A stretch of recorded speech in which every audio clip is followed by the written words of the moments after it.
हूँ कि आप सब लोग बहुत अच्छे होंगे और आपकी पढ़ाई भी बहुत अच्छे तरीके से आगे बढ़ रही होगी। दोस्तों, मेरा नाम शुभम गुप्ता है और मैं आप सभी लोगों का बहुत बहुत स्वागत करना चाहता हूँ खान ग्लोबल स्टडीज़ के प्लेटफॉर्म पर, जहाँ पर आज से हम हमारी फाउंडेशन को बनाने जा रहे हैं, हमारी नींव को बनाने जा रहे हैं, और वो भी ऐसी कच्ची नींव नहीं, बहुत ही पक्की फाउंडेशन बनाने जा रहे हैं। तो आप सभी का स्वागत है हमारे एनसीईआरटी ज्योग्राफी के कोर्स में, जिसमें हम 6वीं से लेकर के 12वीं तक की ज्योग्राफी की एनसीईआरटी को कवर करेंगे, उसके नोट्स बनाएंगे, सिनॉप्सिस बनाएंगे, एमसीक्यू लगाएंगे, और जो भी आंसर राइटिंग के लिए कुछ पॉसिबल क्वेश्चन हो सकते हैं वो सभी चीज़ें आपको प्रोवाइड करेंगे। तो दोस्तों, आज हमारा पहला सेशन है, और जब कोई भी कोर्स शुरू किया जाता है तो पहले सेशन में ओरिएंटेशन की बात की जाती है। ओरिएंटेशन का मतलब होता है कि आखिरकार एनसीईआरटी क्या है, हम किस तरह से एनसीईआरटी पढ़ने वाले हैं, अप्रोच क्या होगी, प्रीवियस ईयर क्वेश्चन क्या होंगे, इन सभी बातों की चर्चा हम करेंगे। तो बेसिकली दोस्तों, जो हमारी पहली इकाई है, पहली यूनिट है, इसका नाम है परिचय एवं रणनीति, इंट्रोडक्शन एंड स्ट्रेटेजी, जो हम 2 क्लासों में बांट करके डिस्कस करेंगे। आज हम 7 बिंदुओं पर चर्चा करेंगे, 7 पॉइंट पर डिस्कस करेंगे, और अगली क्लास में हम एनसीईआरटी से आए हुए प्रीवियस ईयर क्वेश्चन को डिस्कस करेंगे कि सर पिछले 3-4 सालों के पेपरों को उठाएंगे और देखेंगे कितने प्रश्न एनसीईआरटी से बिल्कुल सीधे आए हैं और कितने प्रश्न एनसीईआरटी के रीड बिटवीन द लाइन से आए हैं, अर्थात एक बात एनसीईआरटी में लिखी हुई थी जिसे हमें समझना था और फिर प्रश्न का उत्तर हमें निकालना था, ताकि एक बेहतर अंडरस्टैंडिंग हो सके और हमें भी यह समझ में आ सके कि हम जब ज्योग्राफी की एनसीईआरटी पढ़ रहे हैं तो हम स्कूल के लिए तो नहीं पढ़ रहे हैं, ये एनसीईआरटी हम सिविल सर्विसेज के लिए पढ़ रहे हैं, कॉम्पिटिटिव एग्जाम के लिए पढ़ रहे हैं। तो उसी अनुसार हम अपनी प्रिपरेशन को ढाल सकें, हमारे नोट्स को ढाल सकें, ये हमारा प्रयास रहेगा। तो दोस्तों, जब भी मैं आपको कोई भी टॉपिक पढ़ाऊंगा, अगर कुछ लोग मुझसे पढ़े हुए हैं तो वो जानते होंगे, लेकिन अगर आप मुझसे पहली बार पढ़ रहे हैं तो जब भी हम कोई नया टॉपिक पढ़ना शुरू करेंगे, सबसे पहले हम उसके डायमेंशंस बताएंगे आपको। डायमेंशन का मतलब ये होता है कि what we are going to study in this particular topic. आखिरकार इस टॉपिक में वो कौन कौन से बिंदु हैं जिनकी चर्चा हम करने वाले हैं। तो जो हमारा पहला ओरिएंटेशन सेशन है, इसमें भी हम 8 बिंदुओं की चर्चा करेंगे। हम टोटल 8 पॉइंट्स को डिस्कस करेंगे। सबसे पहले हम बात करेंगे फ्रिक्वेंटली आस्क्ड क्वेश्चन, एफएक्यूज। ये पहला सेगमेंट इसलिए मैं रख रहा हूँ कि बहुत सारे मन में सवाल होते हैं पीडीएफ को लेकर के, क्लासेस को लेकर के, ड्यूरेशन को लेकर के, मीडियम को लेकर के, नोट्स बनाना है नहीं बनाना है, इन सभी बातों को लेकर बहुत सारे सवाल होते हैं। तो हमेशा मैं शुरुआत करता हूँ फ्रिक्वेंटली आस्क्ड क्वेश्चन से, कि जितने भी आपके क्वेश्चन हैं वो मैं अपनी तरफ से टैकल कर दूँ ताकि आपको परेशान ना होना पड़े। इसके बाद भी अगर आपको कोई डाउट आता है तो एक डाउट फॉर्म आपको दिया जाएगा, वो आप फिल कर सकते हैं। मेरे पास वो डाउट फॉर्म पहुंचेगा और फिर मैं आपको वहां से आपके सवालों का जवाब दे दूंगा। फिर दूसरे नंबर पर हम चर्चा करेंगे कि एनसीईआरटी आखिरकार क्या है और एनसीईआरटी को पढ़ना क्यों ज़रूरी है। सबसे पहले हम यही समझने की कोशिश करेंगे कि what is the NCERT, what is so special about NCERT that all aspirants of UPSC or state PSC they refer their first fundamental source as the NCERT। ऐसा क्या है एनसीईआरटी में जो इसे इतना स्पेशल बनाता है, और फिर हमें यह भी समझना होगा कि हमें सिविल सर्विस के एग्जाम के लिए एनसीईआरटी क्यों पढ़ना है। तो दोनों बातें आपस में जुड़ी हुई हैं, इसीलिए हम इसे एक टॉपिक में कवर करेंगे कि what is NCERT and why NCERT. फिर हम चर्चा करेंगे तीसरे टॉपिक की, जो बड़ा इंपॉर्टेंट है दोस्तों, कि एनसीईआरटी को कैसे पढ़ना चाहिए, हाउ टू रीड एनसीईआरटी। ये काफ़ी महत्वपूर्ण टॉपिक है, क्योंकि कई बार ना हम एनसीईआरटी जस्ट पढ़ते रहते हैं, पर एनसीईआरटी सिर्फ ऐसा नहीं है कि पढ़ने के लिए आपने आगे बढ़ा दिया। एनसीईआरटी का मतलब तभी है जब हम एग्ज़ाम के लिए वहाँ से कुछ बातें निकाल सके। ठीक है, जब तक हमारे एग्ज़ाम में वहाँ की बातें काम नहीं आएंगी, तब तक वो विषय या वो किताब पढ़ना हमारे काम का नहीं है। देखिए, मेरा एक बहुत पर्सनल ओपिनियन है। मैं हमेशा एक बात कहता हूँ कि ज्ञान अर्जित करने के लिए पूरी जिंदगी डली हुई है, लेकिन एग्जाम निकालने के लिए ना हमारे पास कुछ निश्चित समय होता है, एक पर्टिकुलर टाइम होता है। तो मेरा ये मानना है कि उस पर्टिकुलर टाइम में हमें उन्हीं बातों को पढ़ना चाहिए जिनका संबंध एग्जाम से है। बाकी चीज़ें तो हम एग्जाम के बाद पढ़ ही सकते हैं। हाँ, अगर आपकी रीडिंग हॉबी है तो आप कुछ अलग से पढ़िए जब भी, लेकिन आप विषय पढ़ रहे हैं, सब्जेक्ट पढ़ रहे हैं, तो बहुत टू द पॉइंट और बहुत स्पेसिफिक होकर के पढ़ना चाहिए कि ये हमारे काम का है, इसको पढ़ते हैं। जो एनसीईआरटी काम की नहीं है, जो चैप्टर काम का नहीं है, उसको पढ़ के हम अपना समय खराब नहीं करेंगे। तो ये बड़ा इंपॉर्टेंट पॉइंट रहेगा कि एनसीईआरटी को कैसे पढ़ा जाए, हाउ टू रीड एनसीईआरटी। अगला रहेगा कौन सी एनसीईआरटी पढ़नी चाहिए। बहुत सारे सवाल आते हैं इस चीज को लेकर के। नई एनसीईआरटी पढ़ें, पुरानी एनसीईआरटी पढ़ें, हर एक चैप्टर पढ़ना है, नहीं पढ़ना है, किस किस विषय की एनसीईआरटी पढ़नी है। तो एक पूरी लिस्ट हमने तैयार की है दोस्तों। मैं एक पूरी लिस्ट लेकर के आया हूँ जिसमें लिखा हुआ है कि हिस्ट्री की कौन सी एनसीईआरटी पढ़नी है, साइंस की कौन सी एनसीईआरटी पढ़नी है, कौन सी नहीं पढ़नी है। वो सारी चीज़ें एक लिस्ट में हम डिस्कस करेंगे और सब्जेक्ट वाइज डिस्कस करेंगे। हिस्ट्री की एनसीईआरटी, पॉलिटी की एनसीईआरटी, हर एक को हम सब्जेक्ट वाइज डिस्कस कर रहे होंगे। इसके बाद दोस्तों हम आगे बढ़ेंगे, हमारी रणनीति पर चर्चा करेंगे, आर स्ट्रैटेजी पे हम डिस्कस करेंगे कि हम किस तरह से एनसीईआरटी को पढ़ेंगे। और यहाँ पर अर्थ ये है कि हम चैप्टर के नोट्स कैसे बनाने वाले हैं, किस तरह से हम आपको मटेरियल प्रोवाइड करने वाले हैं, क्या हमारी अप्रोच रहेगी। इसके बाद मुझे लगता है कि सबसे इम्पॉर्टेंट जो इसका हिस्सा है ना, कि मैं आपके लिए क्या करने वाला हूँ, इससे इम्पॉर्टेंट है कि आप अपने लिए क्या करने वाले हैं। याद रखिएगा दोस्तों, ज़िंदगी में उसी इंसान की मदद की जा सकती है या वही मदद का फ़ायदा उठा सकता है जो पहले खुद की मदद करना जानता हो। अगर आप खुद के लिए स्टेप नहीं ले पाएंगे तो मैं कितने भी स्टेप आपके लिए ले लूँ वो कम ही पड़ने वाले हैं। तो मुझे लगता है कि इस कोर्स का सबसे इम्पॉर्टेंट जो हिस्सा है वो है होप्स फ्रॉम यू।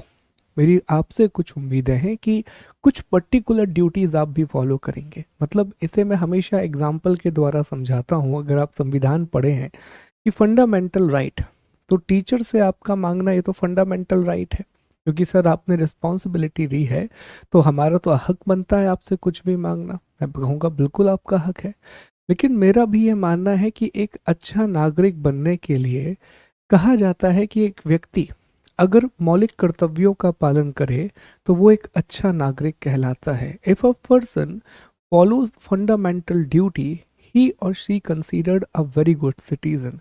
ऐसे ही मैं आपसे कहूँगा कि अगर आप शिक्षक की बात मानेंगे तब आप एक अच्छे विद्यार्थी कहलाएंगे, अच्छे स्टूडेंट कहलाएंगे। और जब ऐसा हो पाएगा तभी जा कर के आप एग्ज़ाम के नज़दीक पहुंच पाएंगे, परीक्षा के बाद पास पहुंच पाएंगे। तो ये वाला पोर्शन बहुत इंपॉर्टेंट है। कुछ टिप्स हैं जो मैं आपसे आपके लिए लेकर के आया हूं, और मैं उम्मीद करूंगा कि जो असाइनमेंट मैं आपको दूंगा इस पूरे कोर्स के दौरान, जो भी टेस्ट हम लगाएंगे, उन सभी में आपका कंप्लीट पार्टिसिपेशन रहेगा। एक छोटी सी बात मैं आपको बताना चाहूँगा यहीं पर डिस्कस करने से पहले।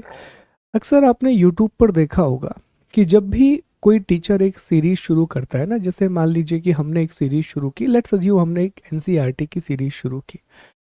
अगर मैंने इसमें 100 वीडियोस बनाए, टोटल 100 वीडियोस बनाए, तो आप देखना दोस्तों जो पहला वीडियो रहेगा ना, उसमें पता पड़ा मिलियंस में व्यू है, मिलियंस में बात कर रहा हूँ।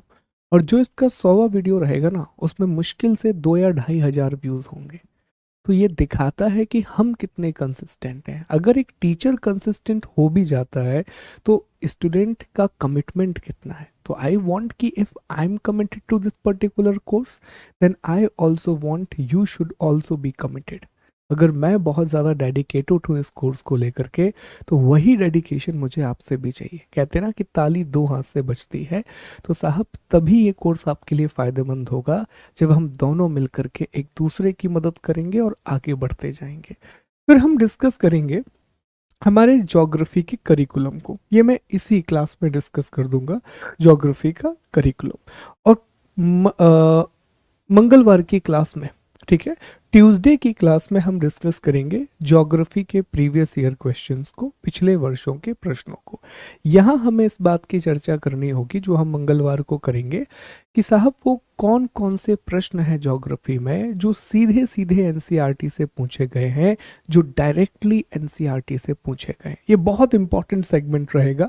यहाँ पर हम आपको प्रश्न भी दिखाएंगे, प्रश्न के साथ साथ हम एनसीईआरटी की बुक आपको दिखाएंगे और exact chapter, page number, class, सारी चीजें आपको दिखाएंगे ताकि आप समझ सकें कि प्रश्न कैसे पूछे गए हैं।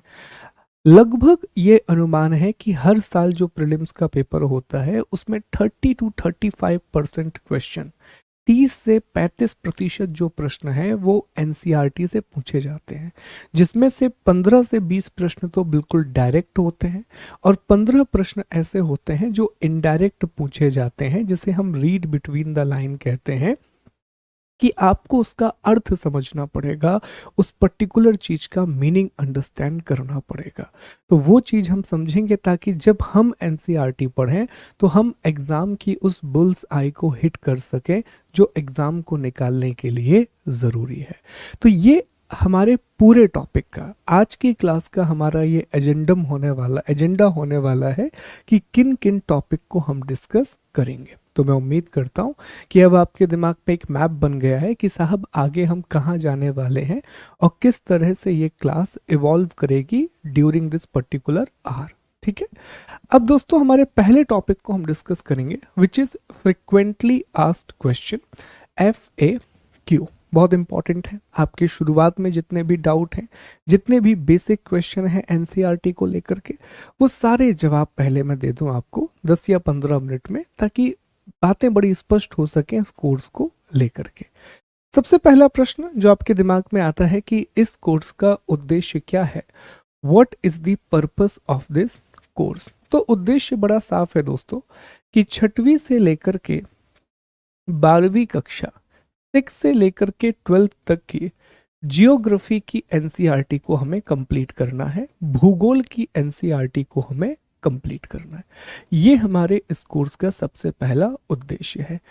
यहीं पर आपके मन में सवाल आएगा, सर क्या हम दूसरे विषय की एनसीईआरटी भी पूरी कर रहे हैं? जवाब है नहीं, इस कोर्स में नहीं, ठीक है।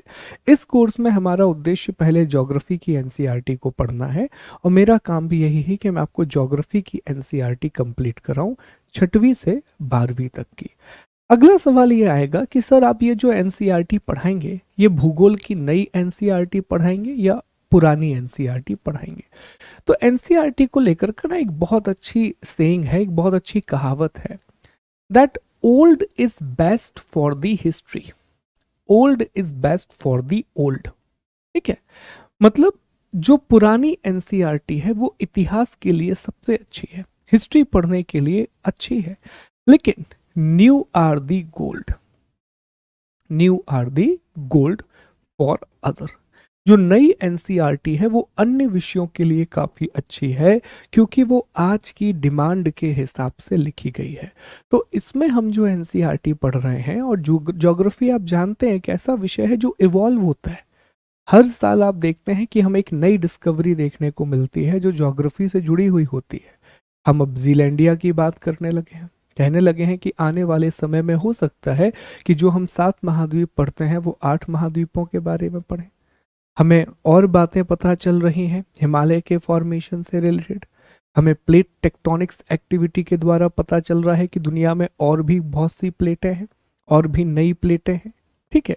तुर्की में जो भूकंप आया, तुर्की में जो अर्थक्वेक आया, वहां से हमें पता चल रहा है कि जब आप प्लेट टेक्टोनिक को पढ़ते हैं तो हर एक प्लेट को आपको इतना महत्व देना चाहिए, इंपॉर्टेंट है। तो ये सारी चीजें इवॉल्व होती हैं और ये सारी चीजें एनसीईआरटी में है, नई एनसीईआरटी में। तो ज्योग्राफी में जो हमारा उद्देश्य होगा वो बड़ा साफ है दोस्तों कि हमें 6वीं से लेकर के 12वीं तक की 6th क्लास से लेकर के 12th क्लास तक की न्यू एनसीईआरटी को कवर करना है, नई एनसीईआरटी को कवर करना है, ठीक है। दूसरा प्रश्न जो आएगा कि इस कोर्स की कक्षाएं कहां पर होंगी, where will be the classes for this course. तो यहीं पर 3-4 बातें मैं आपको स्पष्ट कर देता हूं कि जितनी भी क्लासेस हैं वो खान ग्लोबल स्टडीज की वेबसाइट पर होंगी। देखिए यहाँ पर लिखा हुआ है, वो सारी जो क्लासेस हैं ये खान ग्लोबल स्टडीज की क्लास वेबसाइट पर होंगी। अब यहाँ पर आपको करना क्या होगा, कैसे आप एक्सेस करोगे वेबसाइट को, ये मैं एक बार आपको पिक्चर के साथ दिखा देता हूँ। देखिए आपको क्या करना होगा दोस्तों, सबसे पहले जो भी ब्राउज़र आप चलाते हैं, गूगल या कुछ भी, क्रोम वगैरह, ऊपर जाएंगे आप लिखेंगे khanGlobalStudies.com। तो इस तरह का एक पेज खुलेगा आपके सामने। जैसे ही ये पेज खुलेगा, सबसे पहले आपको लॉगिन या साइन अप कर लेना चाहिए। अगर आपका अकाउंट बना हुआ है तो आप लॉगिन करेंगे, नहीं बना हुआ है तो आप साइन अप करेंगे। जैसे ही आप साइन अप करेंगे, अगर अब तक आपने ये कोर्स परचेस नहीं किया है, परचेस करने का मतलब ये 0 रुपए में है, लेकिन फिर भी आपको एक प्रोसेस फॉलो करनी पड़ेगी। तो अगर आपने परचेस कर लिया है तो अलग है, लेकिन मैं पहली कंडीशन मान के चल रहा हूं कि आप वेबसाइट पर आएंगे। आप सबसे पहले वेबसाइट पर अकाउंट है तो लॉगिन करेंगे, नहीं है तो अपना अकाउंट क्रिएट करेंगे। जैसे ही आप वेबसाइट को स्क्रॉल करेंगे ना दोस्तों, ठीक है, स्क्रॉल करेंगे, यहाँ पर top courses from our expert लिखा होगा, या फिर आप चाहें तो सीधा कोर्सेज में भी जा सकते हैं, लेकिन अगर स्क्रॉल करेंगे तो यहाँ लिखा होगा top courses from our expert. तो यहाँ पर आप देखिए लिखा हुआ है NCERT geography course Khan sir and the team, 4 महीने की वैलिडिटी है, 70 से 80 घंटे का पूरा ड्यूरेशन है। तो इस कोर्स पर जैसे ही आप क्लिक करेंगे, अब आपको कोर्स परचेज कर लेना है। ऑप्शन आएगा परचेज करने का, 0 है, अगेन फी पूरा फ्री ऑफ कॉस्ट है, बट वहाँ पर परचेज का ऑप्शन ज़रूर आएगा, तो वो आप परचेज कर लेंगे। उसके बाद इस तरह का एक डैशबोर्ड आपके सामने खुलेगा। तो जब भी आप अपनी आईडी को लॉगिन करें, हमेशा आप माई लर्निंग्स पे जाएंगे। हमेशा कहाँ पर जाएंगे दोस्तों, माई लर्निंग्स पे जाएंगे, और माई लर्निंग्स पर जाने के बाद आप लाइव बैचेस पे क्लिक करेंगे। जैसे ही आप लाइव बैचेस पे क्लिक करेंगे, यहाँ पर हमारी क्लासेस शो होने लगेंगी। जो भी उस दिन की क्लास है लाइव चल रही है तो लाइव शो होगी, और बाद में उसकी रिकॉर्डिंग भी यहाँ पर उपलब्ध करा दी जाएगी। अच्छी बात यह है कि क्लास के साथ ही उसका पीडीएफ भी आपको उपलब्ध करा दिया जाएगा। और अगर आपको यहाँ पर पीडीएफ नहीं मिल पाता तो खान ग्लोबल स्टडीज़ का ऑफिशियल टेलीग्राम चैनल है, तो वहाँ पीडीएफ डाल दिया जाएगा। अदरवाइज अगली क्लास तक आते आते एक एनसीईआरटी कोर्स का आपका अलग से टेलीग्राम चैनल बना दिया जाएगा, तो वहाँ पर आपको पीडीएफ मिल जाएंगी। तो मैं उम्मीद करूंगा कि ये प्रक्रिया बड़ी स्पष्ट होगी, प्रोसेस बड़ी क्लियर होगी कि आपको कहाँ पर ये क्लासेस मिलेंगी। तो ये जितनी भी क्लासेस हैं आपको खान ग्लोबल स्टडीज़ के चैनल पर मिलेंगी, एक वेबसाइट पर मिलेंगी। ये सारी क्लासेस कहाँ पर मिलेंगी, वेबसाइट पर मिलेंगी, which is free of cost, इसका कोई भी चार्ज नहीं है। अगेन मैं हमेशा अप्रिशिएट करता हूँ खान सर को, वो रीज़न ये है कि एक बहुत अच्छा कोर्स जो सर पूरा फ्री ऑफ कॉस्ट लेकर के आए हैं। और ट्रस्ट में दोस्तों, जब मैं ये कह रहा हूँ कि बहुत अच्छा कोर्स, मुझे पता है कि इसके पीछे कितना एफर्ट लगा रहा हूँ मैं। इसीलिए जब आप आगे आगे पढ़ेंगे इस कोर्स में, तब आपको पता पड़ेगा कि मैंने ये लाइन क्यों बोली थी कि ये बहुत अच्छा कोर्स है। और जब आप ये कोर्स पूरा कर लेंगे, आपको बहुत अच्छा फाउंडेशन क्रिएट होगा ज्योग्राफी का। उसके बाद कोई भी पुस्तक आप पढ़ेंगे, कोई भी क्लास आप देखेंगे यूपीएससी से संबंधित, वो बहुत अच्छे से क्लियर होगी। कहते हैं ना, एक बार फाउंडेशन अच्छी हो जाए तो बिल्डिंग जितनी चाहे उतनी ऊंची बना सकते हैं आप, वो फिर आप पर निर्भर करता है। दूसरा सवाल यही आएगा कि सर क्लास का समय क्या होगा, क्लास का टाइम क्या होगा। तो दोस्तों क्लास जो है वो सुबह 8 बजे शुरू होगी, 8 AM शुरू होगी। 2-3 मिनट आगे पीछे हो सकती है क्योंकि कनेक्ट होता है, ये टेक्निकल एरर आती हैं। तो बमुश्किल अगर आप कभी क्लास 8 बजे शुरू नहीं हुई तो 8:05 या 8:10 तक हर हाल में शुरू हो जाएगी, क्योंकि टीम इतने में सारी चीज़ें रिजॉल्व कर देती है। अगर कोई भी इशू आया तो आपको पेशेंस रखना है, अगर एग्जैक्ट 8 पे शुरू ना हो पाए तो। 8 बजे क्लास शुरू होगी और क्लास जो है आपकी 9:15, मतलब 1.25 घंटे की हर दिन क्लास होगी। सर क्लास कितने दिन होगी सप्ताह में, तो 5 दिन क्लास होगी, 5 डेज आपकी क्लास होंगी। और जो 6वां दिन है उस दिन आपको टेस्ट मिलेगा एनसीईआरटी का। कब से कब तक, तो क्लास होगी हर हफ्ते मंगलवार से अर्थात ट्यूसडे से सैटरडे, ठीक है, शनिवार, मंगलवार से शनिवार क्लास होगी। ठीक, तीसरा प्रश्न आपके दिमाग में आएगा कि सर कोर्स कितने माह में खत्म होगा। तो मेरा ये मानना है कि लगभग हमें 90 दिन लगेंगे कोर्स को कंप्लीट करने में। तो 90 दिन मतलब 5 दिन लेकर के चलिए, बीच में 2-2 दिन का ब्रेक भी है, ठीक है। 90 दिन लगेंगे, या इसी को मैं कहूँ कि मुझे लगभग 105 घंटे लगेंगे, क्योंकि हम हर दिन 1.25 घंटे की क्लास ले रहे हैं। तो मैं 100 to 105 आवर्स में कंप्लीट ज्योग्राफी को पढ़ने की कोशिश करेंगे, पूरी ज्योग्राफी एनसीईआरटी को कवर करने की कोशिश करेंगे। समय इसलिए लग रहा है एनसीईआरटी में, क्योंकि जब हम एनसीईआरटी यहाँ पढ़ रहे हैं तो हम आपको नोट्स भी प्रोवाइड कराएंगे, और प्रयास वही रहेगा कि फाउंडेशन का मतलब यही है कि जो मूल बातें हैं वो आपको अच्छे से समझ में आए। तो हमें भागना नहीं है इस कोर्स में, आराम से चलेंगे और एक एक बात को स्पष्ट करते हुए आगे बढ़ते जाएंगे, ठीक है। तो समय सुबह 8 बजे से 9:15 बजे तक का होगा। ये जो क्लास है सप्ताह में 5 दिन चलेगी, मंगलवार से शनिवार। लगभग 90 दिन या 105 घंटे में हम क्लास कवर कर लेंगे। अब एक सबसे बड़ा क्वेश्चन जो आता है वो है सर भाषा। सबसे बड़ा क्वेश्चन कि सर इस कोर्स की भाषा क्या होगी, इस कोर्स की लैंग्वेज क्या होगी। तो दोस्तों, इस कोर्स की भाषा बाइलिंगुअल होगी। ये कोर्स हिंदी में भी होगा और इंग्लिश में भी होगा, ठीक है। और ये आपको अभी तक स्लाइड से समझ में आ रहा होगा। और दोस्तों, जितने भी लोग इंग्लिश मीडियम से हैं, खास तौर पर मैं आपको बता दूं कि जो हम इंग्लिश यहाँ पर यूज़ करेंगे, जो डेफिनेशन हम यूज़ करेंगे, वो वही लैंग्वेज होगी जो एनसीईआरटी में दी गई है। क्योंकि हम जानते हैं कि जो आप यूपीएससी या स्टेट पीएससी की तैयारी करते हैं, तो उसकी आंसर राइटिंग में जो लैंग्वेज का स्टैंडर्ड आपसे रिक्वायर्ड होता है, वो वही होता है जो 9th और 10th की एनसीईआरटी में दिया गया है। तो उस चीज़ को हम ध्यान में रखते हुए वही वर्ड्स लेकर के आएंगे जो एनसीईआरटी में दिए गए हैं, ठीक है। और जहां हमें लगेगा कि एक स्टेटमेंट बहुत कॉम्प्लिकेटेड है, उसे ब्रेक डाउन करने की ज़रूरत है, तो हम वो भी करेंगे, ठीक। तो प्रॉपर इंग्लिश रहेगी, प्रॉपर बाइलिंगुअल कोर्स रहेगा। जो भी बातें हम हिंदी में करेंगे वो सारी बातें हम आपको इंग्लिश में भी बताएंगे। नोट्स भी प्रॉपर बाइलिंगुअल होंगे। जो बात हिंदी में लिखी रहेगी उसके बाजू में उसकी इंग्लिश होगी। और पूरे इसी तरह जैसे यहाँ पर लिखा हुआ है कि इस कोर्स का उद्देश्य क्या है, तो उसी के बाजू में लिखा हुआ है what is the purpose of this course. ये कोर्स खास तौर पर मैं कहूँगा हिंदी मीडियम वाले बच्चों के लिए बहुत ज़्यादा इम्पॉर्टेंट है। क्यों है? क्योंकि यूपीएससी के जब आप तैयारी करते हैं ना, तो हमेशा आपसे एक बेसिक इंग्लिश की रिक्वायरमेंट होती है कि साहब आपको थोड़ी इंग्लिश आए। अगर आपको इंग्लिश बोलना नहीं आती, कम से कम इंग्लिश समझना आए, जो लिखा हुआ है वो समझ में आने लगे, और जितने भी सब्जेक्ट आप पढ़ रहे हो उनसे जुड़े हुए जितने भी शब्द हैं, उनसे जुड़ी हुई जो भी टर्मिनोलॉजी है, वो आपसे इंग्लिश में बने।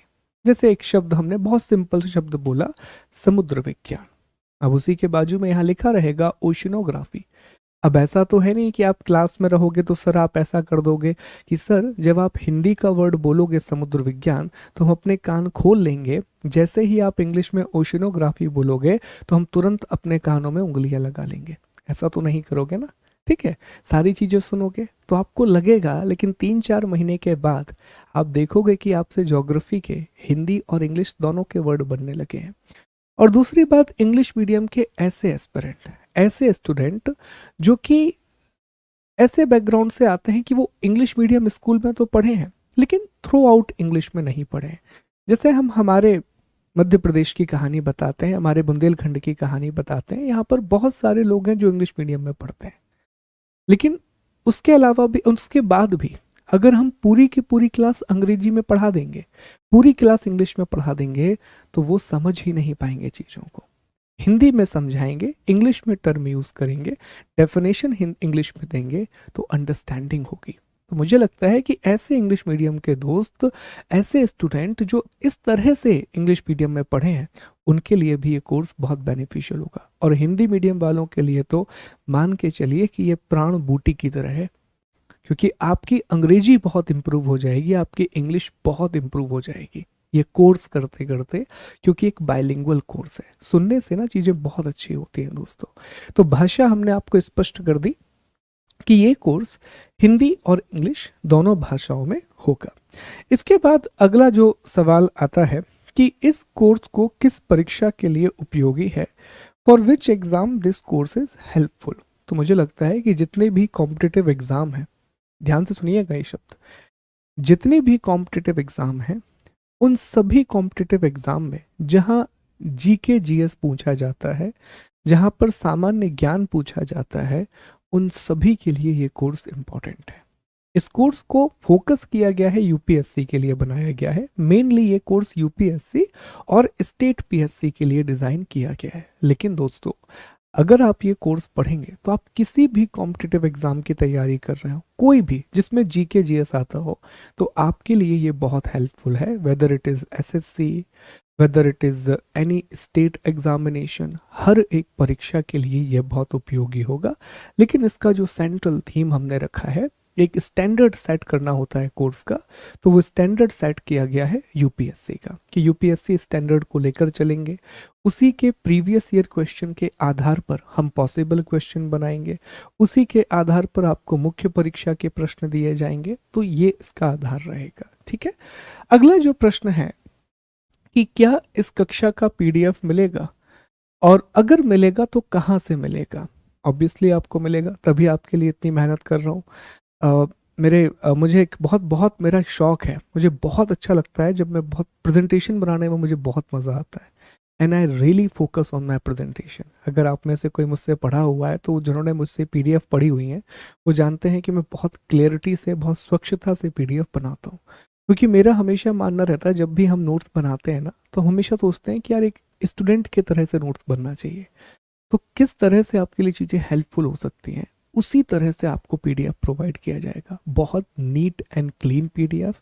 उससे भी इम्पॉर्टेंट, एज अ स्टूडेंट जो आपको चीज़ें चाहिए, जो मुझे लगता है कि स्टूडेंट के लिए सबसे ज़रूरी है, कि एक तो उसे कंटेंट मिले, दूसरा कंटेंट सिस्टमैटिक होना चाहिए कि सर दिखे हमें क्लियरली कि आप ये टॉपिक पढ़ा रहे हो, इसके अंदर ये सब टॉपिक है, यहाँ पर ये हेडिंग है, हाईलाइट करना है नहीं करना है, ये सारी बातें इस पीडीएफ में रहेंगी। जैसे आपने अभी भी देखा कि हमने जब एक टॉपिक शुरू किया, हम चाहते तो हम आपके सामने सीधा शुरू कर देते, इंट्रोडक्शन एंड स्ट्रैटेजी, एक बोर्ड लेकर के जस्ट शुरू हो जाते, पर ऐसा नहीं किया। हमने कोशिश की कि आपको पहले उसके भी डायमेंशन बताए जाएं, चीज़ों को लिखा जाए, ताकि दिमाग में और गहराई से चीज़ें अंदर जाएं। ठीक है, तो बहुत नीट, क्लीन, स्पष्ट और सिस्टमैटिक पीडीएफ हम आपको प्रोवाइड करेंगे। इसके दो माध्यम होंगे। पहला माध्यम, क्लास के बाद आपको 1-1.5 घंटे के बाद पीडीएफ अपलोड कर दिया जाएगा। दूसरा माध्यम फिलहाल के लिए 1-2 क्लासेस के लिए खान ग्लोबल स्टडीज़ का जो टेलीग्राम चैनल है, वहाँ पर आपको पीडीएफ मिल जाएंगी। और कुछ समय के बाद हम टीम से डिस्कस कर लेंगे, जैसे कुछ दिनों के बाद यहाँ पर कमेंट सेक्शन भी चालू हो जाएगा, तो मैं आपसे बात भी कर पाऊंगा लाइव क्लासेस में। कुछ दिनों के बाद यहीं पर और सिस्टमैटिक चीज़ें हो जाएंगी पीडीएफ वगैरह की, तो वो सारी चीज़ें आपको मिलने लगेंगी। पर फिलहाल आपको जो पीडीएफ है वो खान ग्लोबल स्टडीज़ के ऑफिशियल टेलीग्राम चैनल पर मिल जाएगी। ठीक है, दूसरी चीज़, अगला सवाल कि सर अगर आप पीडीएफ दे रहे हैं, सारी क्लास की पीडीएफ आप दे रहे हैं, तो क्या इसके बाद भी हमें नोट्स बनाना अनिवार्य है? Do we need to make notes after after reading your PDF and lecture?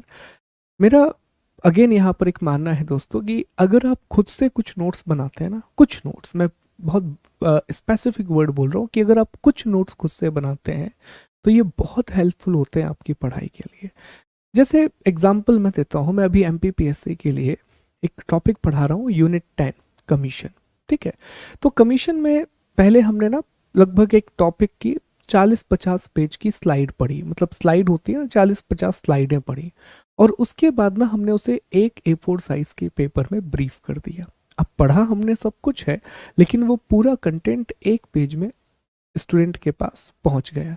इससे अल्टीमेटली क्या होगा कि जब वो 500 पेज की स्लाइड पढ़ेगा, 500 स्लाइड वाला पीडीएफ पढ़ेगा, तो बहुत हैक्टिक हो जाएगा। लेकिन वहीं जब वो देखेगा कि सर ने ये 500 स्लाइड का कंटेंट 16 पेजेस में रख दिया है, तो कितना आसान होगा उसके लिए पढ़ना।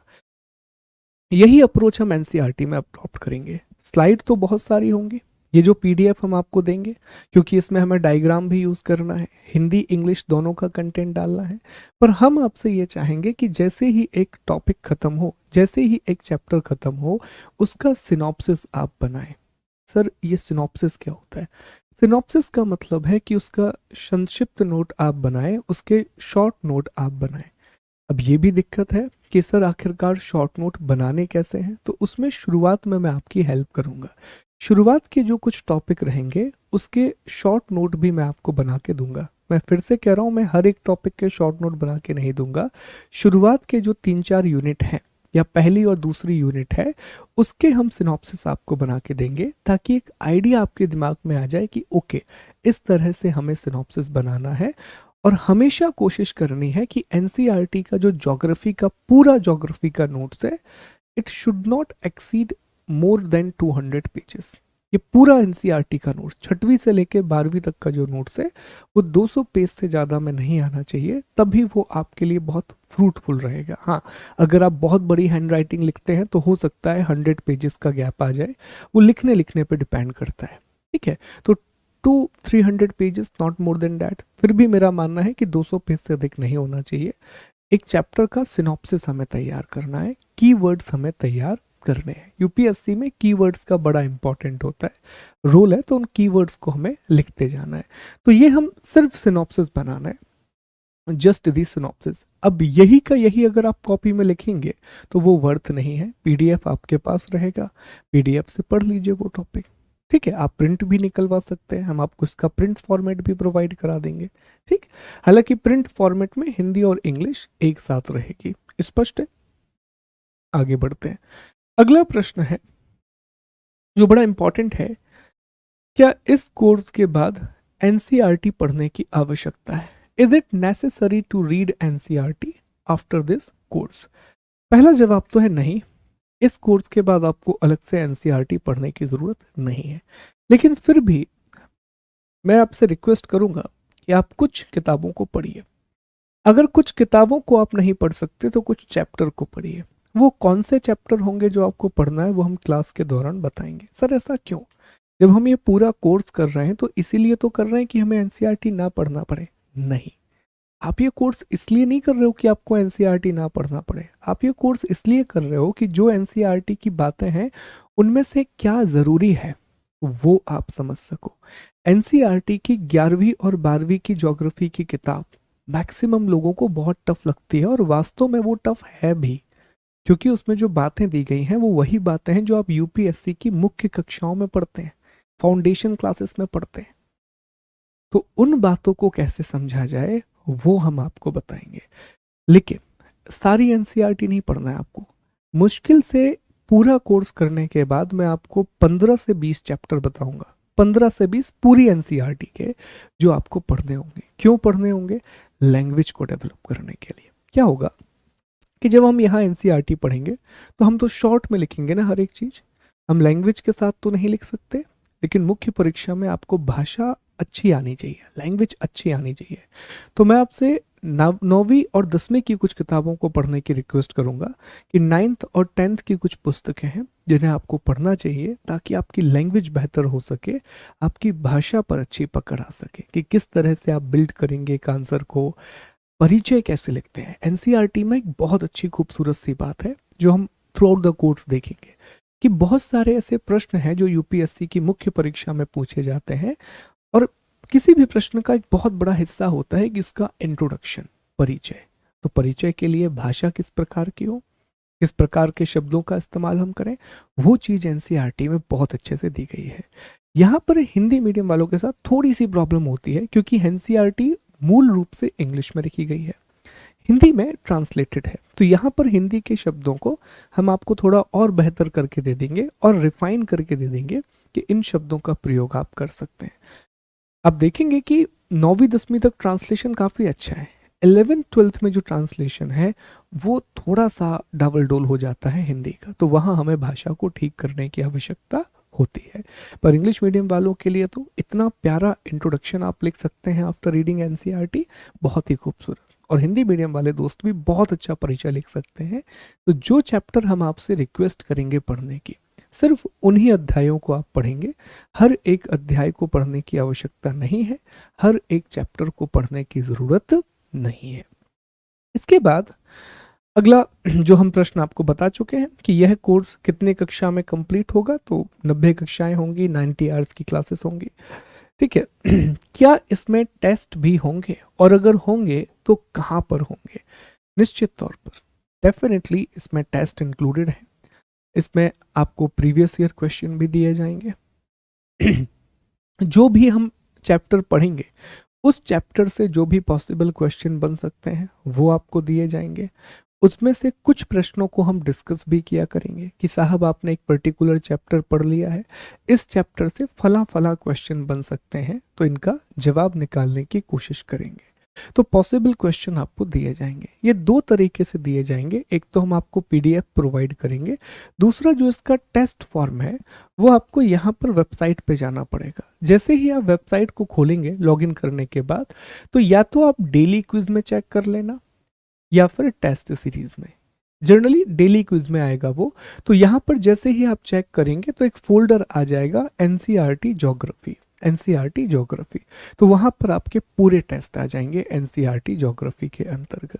तो वेबसाइट पर या तो आप डेली क्विज पे चले जाना या टेस्ट सीरीज पे चले जाना। जब भी टेस्ट आएगा आपको लिंक प्रोवाइड कर दी जाएगी और हम भी आपको क्लास में बता देंगे कि टेस्ट अपलोड हो गया है, उसे जा करके आप अटेम्प्ट कीजिए।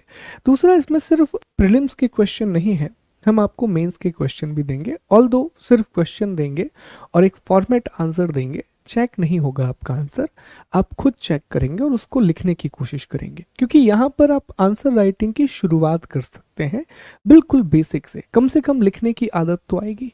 यहाँ पर मेरा उद्देश्य नहीं है और कि मैं आपको बहुत ज़्यादा एक्सपर्ट बना दूँ आंसर राइटिंग में, वो तो आप फाउंडेशन बैच में या और बेहतर जो भी आपको लगे, आप आगे फर्दर जब किताबें पढ़ेंगे तो बेहतर हो जाएगी। यहाँ पर हमारा उद्देश्य होगा कि आप लिखने की शुरुआत करें, आप पहला कदम बढ़ाएं राइटिंग की ओर, और फिर धीरे धीरे अपनी राइटिंग को बेहतर बनाते जाएं। एक बात मुझे बहुत अच्छी लगती है, किसी ने बहुत अच्छी बात कही थी कि सबसे मुश्किल काम होता है पहला कदम लेना किसी भी चीज़ का। आपको लगता है आसान है पर सबसे मुश्किल है। जब भी मैं कोई नया कोर्स शुरू करता हूँ, मुझे सबसे ज़्यादा चैलेंजिंग होता है उसका पहले लेक्चर का कंटेंट बनाना। ये जो कंटेंट मैं आपको दिखा रहा हूँ ये 3-4 दिन में बनाया, मैं रेगुलर जब काम करते रहा तब। आपको लगता है बहुत इजी वर्क है, लेकिन जब आप करते हैं तब आपको पता पड़ता है कि यार ये पहला ही काम कर रहे हो। तो बहुत सारे थॉट आते हैं दिमाग में, होगा कि नहीं होगा, लोगों को अच्छा लगेगा नहीं लगेगा। ठीक है, एज अ टीचर बता रहा हूँ, तो ऐसे आपके साथ भी होता होगा। आंसर राइटिंग कर रहे हैं, पहली बार आंसर लिख रहे हैं, लिखें कि नहीं लिखें, बहुत सारे मन में विचार आएंगे। ठीक है, यार अभी तो हमने कुछ पढ़ा ही नहीं है, आंसर लिख के क्या मिलेगा।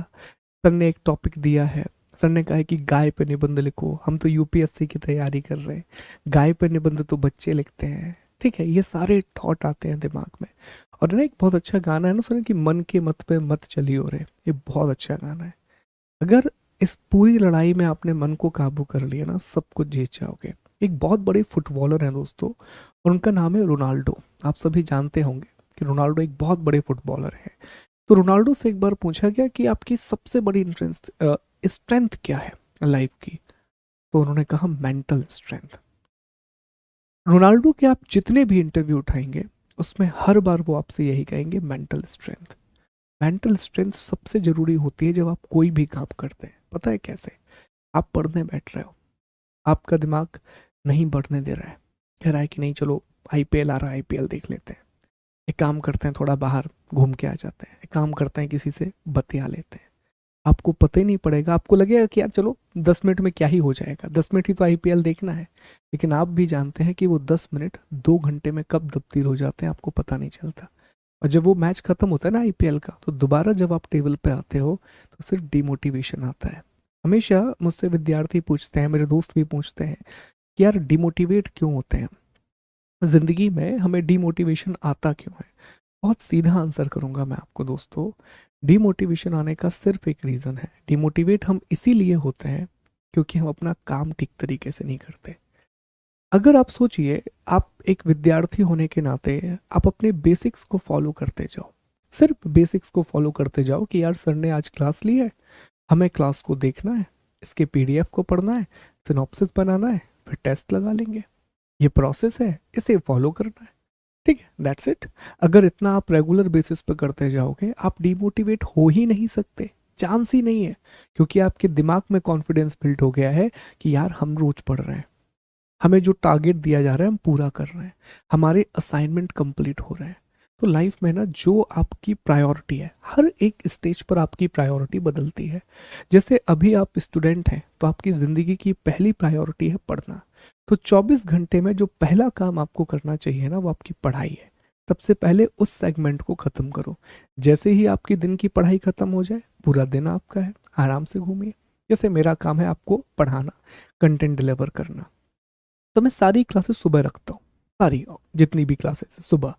और सुबह मैं अपने कंटेंट बनाने का समय रखता हूँ, और मैं पूरी कोशिश करता हूँ कि भाई सुबह 7 बजे से अगर मैंने काम करना शुरू किया है तो एनी हाउ मैं शाम को 4:30-5 बजे तक फ्री हो जाऊँ। उसके बाद मैं कुछ काम नहीं करूँगा, नथिंग, कोई भी काम नहीं होगा। क्यों? क्योंकि लाइफ में बैलेंस भी ज़रूरी है सारी चीज़ों का। तो ये हमेशा प्रयास रहता है, क्योंकि मुझे पता है मेरी प्रायोरिटी क्या है। पहली प्रायोरिटी है कंटेंट बनाना, पहली प्रायोरिटी है आपके लिए लेक्चर डिलीवर करना। तो इसी तरह से आपको भी काम करना होगा, तब जाकर के आप देखोगे कि हाँ लाइफ में मोटिवेशन बना रहेगा। तो मन के हिसाब से मत चलो, आगे अपने गोल के हिसाब से चलो। मन के हिसाब से चलोगे वो किस रास्ते पर ले जाएगा आपको पता ही नहीं है। गोल के हिसाब से चलोगे तो वो वहीं ले जाएगा जहां वास्तव में आपको होना चाहिए। ठीक है, तो ये कुछ बहुत बेसिक क्वेश्चन है जो इस कोर्स से रिलेटेड है। इसके अलावा भी अगर आपके दिमाग में कोई क्वेश्चन आ रहा है तो आप डाउट फॉर्म भरिएगा, वहां से फिर हम आपके क्वेश्चन पिक कर लेंगे। ठीक है, वैसे मुझे लगता है कि मैक्सिमम जो डाउट हैं वो आपके रिजॉल्व हो गए होंगे रिगार्डिंग द कोर्स, की क्या क्या बातें हैं क्या क्या नहीं है। ये सारी बातें उम्मीद करता हूँ कि इस बेसिक डिस्कशन से पूरी हो गई होंगी। ठीक है, अभी हम ये डिस्कस नहीं किए हैं कि हम कोर्स कैसे पढ़ेंगे क्या होगा, अभी सिर्फ मैंने आपको बेसिक क्वेश्चंस के आंसर दिए हैं। अब हम आगे बढ़ते हैं, दूसरे सेगमेंट पर आते हैं, जिसमें हमें ये डिस्कस करना है कि साहब एनसीईआरटी आखिरकार क्या है, व्हाट इज एनसीईआरटी, और इसे पढ़ना क्यों आवश्यक है। Why one need to read the NCERT specially for the UPSC and the civil service examination. ऐसा क्या है एनसीईआरटी में? तो एनसीईआरटी की जो बिल्कुल पहली परिभाषा जो एनसीईआरटी की किताबों में आपको मिलेगी, जब उसका पहला पन्ना आप खोलेंगे तो उसमें लिखा रहता है कि स्कूली बच्चों के लिए बहुत ही सरल और स्पष्ट तरीके से लिखी गई पाठ्य पुस्तकें, text book for school children written in very simple and lucid manner. बहुत अच्छी परिभाषा, मतलब डिफाइन करती है ये लाइन एनसीईआरटी को। एनसीईआरटी इसलिए पढ़ना ज़रूरी है हम सभी के लिए क्योंकि एनसीईआरटी बेसिक बनाती है। और बेसिक का मतलब क्या है कि सर मान लीजिए कि हम पृथ्वी की आंतरिक संरचना को पढ़ने जा रहे हैं, तो एनसीईआरटी हमें ये तो बता ही देगी कि साहब पृथ्वी की आंतरिक संरचना में 3 परतें होती हैं। सबसे जो गहरी परत होती है उसे कोर कहा जाता है, उसके ऊपर मेंटल होती है, उसके ऊपर क्रस्ट होती है। कम से कम ये तो बता देगी। आप पर्वतों के बारे में पढ़ने जा रहे हैं तो एनसीईआरटी आपको ये तो बता देगा कि पर्वत क्या होता है, पठार क्या होता है, मैदान क्या होता है। अब ये बातें, ये सारी बातें स्कूल के बच्चों के लिए लिखी गई हैं। और स्कूल के भी कौन से बच्चे? जो 6वीं 7वीं 8वीं 9वीं 10वीं क्लास में पढ़ रहे हैं। अब 6वीं क्लास के बच्चे को अगर आप बिग बैंग थ्योरी समझाना चाहते हैं, अगर 6वीं क्लास के बच्चे को आप अर्थ की मोशन समझाना चाहते हो, समर सॉलिस्टिस समझाना चाहते हो, तो साहब आपको बहुत आसान भाषा में लिखना पड़ेगा, अन्यथा वो व्यक्ति कभी नहीं समझ पाएगा। तो हमारी हालत भी तो वही है। जैसे बच्चे से पूछिए जो मैथ्स बैकग्राउंड से आ रहा है, नहीं पता साहब हमें ज्योग्राफी क्या होती है। तो ऐसे बच्चों के लिए जो बिल्कुल ही ऐसे बैकग्राउंड से आए हैं जो ह्यूमैनिटीज से नहीं है, वो भी तो अभी देखा जाए यूपीएससी के जब पहले चरण में आप हैं तो मैं मान के चल रहा हूँ कि आप 6वीं क्लास के बच्चे हैं। तो ये जो भाषा है ये आप में बहुत अच्छे से समझ में आएगी। और अब तो हम मैच्योर हो गए, तो 6वीं क्लास का बच्चा 1 साल में जो किताब पढ़ता वो किताब हम 5 दिन में पढ़ सकते हैं या 3 दिन में खत्म कर सकते हैं। क्यों? क्योंकि हम इतने मैच्योर हो गए कि हमें उसकी लिखी हुई सरल बातें आसानी से समझ में आएगी। तो एनसीईआरटी वो किताबें हैं जो बड़े से बड़े कंसेप्ट को बहुत सरल भाषा में डायग्राम बना करके प्रेजेंट करती है ताकि हम चीज़ों को समझ सकें। ठीक है, तो ये सबसे पहली बात कि एनसीईआरटी क्या है। तो एनसीईआरटी बहुत ही सरल किताबें हैं जिसमें बहुत गहरी बातें बहुत आसान भाषा में लिखी गई हैं। कई बार हम देखते हैं कि लोग ना पॉलिटिकल साइंस की एनसीईआरटी को इग्नोर करते हैं, नहीं करना चाहिए। बहुत सारे प्रश्न बनते हैं और मुझे लगता है one of the best written book है वो एनसीईआरटी की। बहुत ही खूबसूरती से लिखी गई किताब है। हर एक बात, स्पेशली 10th क्लास की बुक आप उठा लीजिए, फिर 11th की पॉलिटिकल थ्योरी उठा लीजिए, एक एक बात में कितनी गहराई है। और वहां से बहुत सारे प्रश्न बनते हैं, बिल्कुल सीधे सीधे प्रश्न बनते हैं। फ्रीडम की डेफिनेशन बनी थी तो वहीं से पूछी गई थी एनसीईआरटी से। बहुत कमाल की किताबें हैं पॉलिटी की, और बहुत अच्छे से उसको रीड करना है, ठीक है, जब भी हम पॉलिटी पढ़ेंगे तो। इसके बाद दूसरा जो कारण है, अब हम आ जाते हैं क्यों। क्या तो हो गया सर, एनसीईआरटी क्या है, अब हमें क्यों की चर्चा करनी है कि हम क्यों एनसीईआरटी पढ़ें। ठीक है, बताइए सर क्यों पढ़ें। सबसे पहले ना मैं आपको सबसे बेसिक बात बता रहा हूँ। अगर हम आपसे कह रहे हैं कि फाउंडेशन बनाती हैं, ये बनाती हैं, वो बनाती हैं, आप कहोगे सर नहीं बनाना फाउंडेशन, हम सीधा घर बना लेंगे, जरूरत नहीं है फाउंडेशन की। ठीक है, लेकिन क्वेश्चन तो निकालना है, एग्जाम तो क्रैक करना है। तो दोस्तों, हर साल एनसीईआरटी से लगभग लगभग 30 से 35 प्रश्न पूछे जाते हैं। 30 to 35 क्वेश्चन पूछे जाते हैं इन यूपीएससी एग्जामिनेशन। और हम दिखाएंगे मंगलवार की जब क्लास होगी तो मेक श्योर कि आप उस क्लास को अटेंड करें। वहां पर हम डिटेल में डिस्कस करेंगे कि कैसे कैसे प्रश्न पूछे गए। आज एक प्रश्न हम आपको दिखा भी देंगे आखिरी में कि कौन सा प्रश्न है जो हाल ही में 2022 में सीधा एनसीईआरटी से पूछा गया, डायरेक्टली एनसीईआरटी से आया है, और वो भी 6वीं क्लास की एनसीईआरटी से, 6th क्लास की एनसीईआरटी से पूछा गया है। तो ये हमें पता पड़ता है कि यार जब प्रश्न आ रहे हैं तो सवाल ही पैदा नहीं होता। आप दूसरे जितने भी लॉजिक आप दे लीजिए कि ये जरूरी है वो जरूरी है, सबसे बड़ा रीजन तो ये है एनसीईआरटी पढ़ने का कि सीधे सीधे प्रश्न आ रहे हैं। इवन मुख्य परीक्षा में बहुत से प्रश्न हैं, कैसे आते हैं वो भी हम डिस्कस करेंगे। अगला रीजन ये है दोस्तों कि यह किताब ऐसी किताब है जो मूल सिद्धांतों को समझने में बहुत सहायक है। ये बहुत अच्छी किताब है फंडामेंटल्स को समझने के लिए, और फंडामेंटल को ना ये बहुत कम समय में समझा देती है। बहुत मुश्किल मुश्किल कुछ चीजें होती हैं, जैसे एक टॉपिक है एयर प्रेशर बेल्ट, वायुदाब पेटियां, बहुत आसान तरीके से एनसीईआरटी में लिखा हुआ है कि क्यों एयर प्रेशर बेल्ट बनती हैं, रीजन क्या है, किस तरीके से ये काम करती हैं, बहुत आसान भाषा में समझाया गया है। एक और टॉपिक दिया गया है जिसे हम महासागरीय नितल के नाम से जानते हैं, ओशियनिक रिलीफ के नाम से जानते हैं। उसमें बहुत सारे शब्द होते हैं, ठीक है, जैसे कि उसमें एक शब्द होता है महासागरीय मैदान, ओशियनिक प्लेन, अबाइजल प्लेन कहा जाता है जिसे, महासागरीय मग्न तट होता है, ठीक है, महासागरीय मग्न ढाल होता है जिसे कॉन्टिनेंटल स्लोप कहा जाता है। ऐसे शब्द हैं बहुत सारे। वलित पर्वत क्या है, ठीक है, ये वाले प्रश्न होते हैं कि साहब वलित पर्वत क्या है, फोल्ड माउंटेन क्या है, ब्लॉक माउंटेन क्या है, वैलीज कैसे फॉर्म होती हैं, भूसन्नति जियोसिंक्लाइन क्या कहलाता है, प्लेट टेक्टोनिक क्या कहलाता है। ऐसे बहुत सारे बेसिक कंसेप्ट हैं जो बहुत आसान भाषा में एनसीईआरटी हमें समझाती है, और बहुत अच्छे से क्लियर भी हो जाते हैं कि अच्छा इस वजह से हिमालय का फॉर्मेशन हुआ, ऐसे ऐसे करके हिमालय बना है। ठीक है, तो एक तो इसमें यह है कि ये मूल सिद्धांतों को समझने में बहुत सहायक है, बहुत अच्छी किताब है जो बेसिक्स को समझाती है बहुत अच्छे तरीके से। अगला रीजन है मजबूत नींव। तो अगर आपने फाउंडेशन बहुत अच्छे से समझ लिया तो ऑब्वियस सी बात है कि आपका फाउंडेशन भी बहुत स्ट्रांग हो जाएगा। और जब आप एनसीईआरटी की किताब पढ़ेंगे, इसके बाद कोई भी पुस्तक आप पढ़ें, कोई भी लेक्चर आप देखें, आपको फट फट समझ में आएगा, बहुत इजीली वो लेक्चर आपके दिमाग में जाएगा, क्योंकि उसकी बैकग्राउंड कहानी आपके दिमाग में क्लियर होगी बहुत अच्छे से। तो ऑब्वियसली बात है कि आपका फाउंडेशन बहुत अच्छा बन जाएगा, तो आगे बिल्डिंग बनाने में समय भी कम लगेगा, और जो बिल्डिंग बनेगी वो बहुत सॉलिड बनेगी, जो एग्जाम में आपको बहुत मदद करेगी।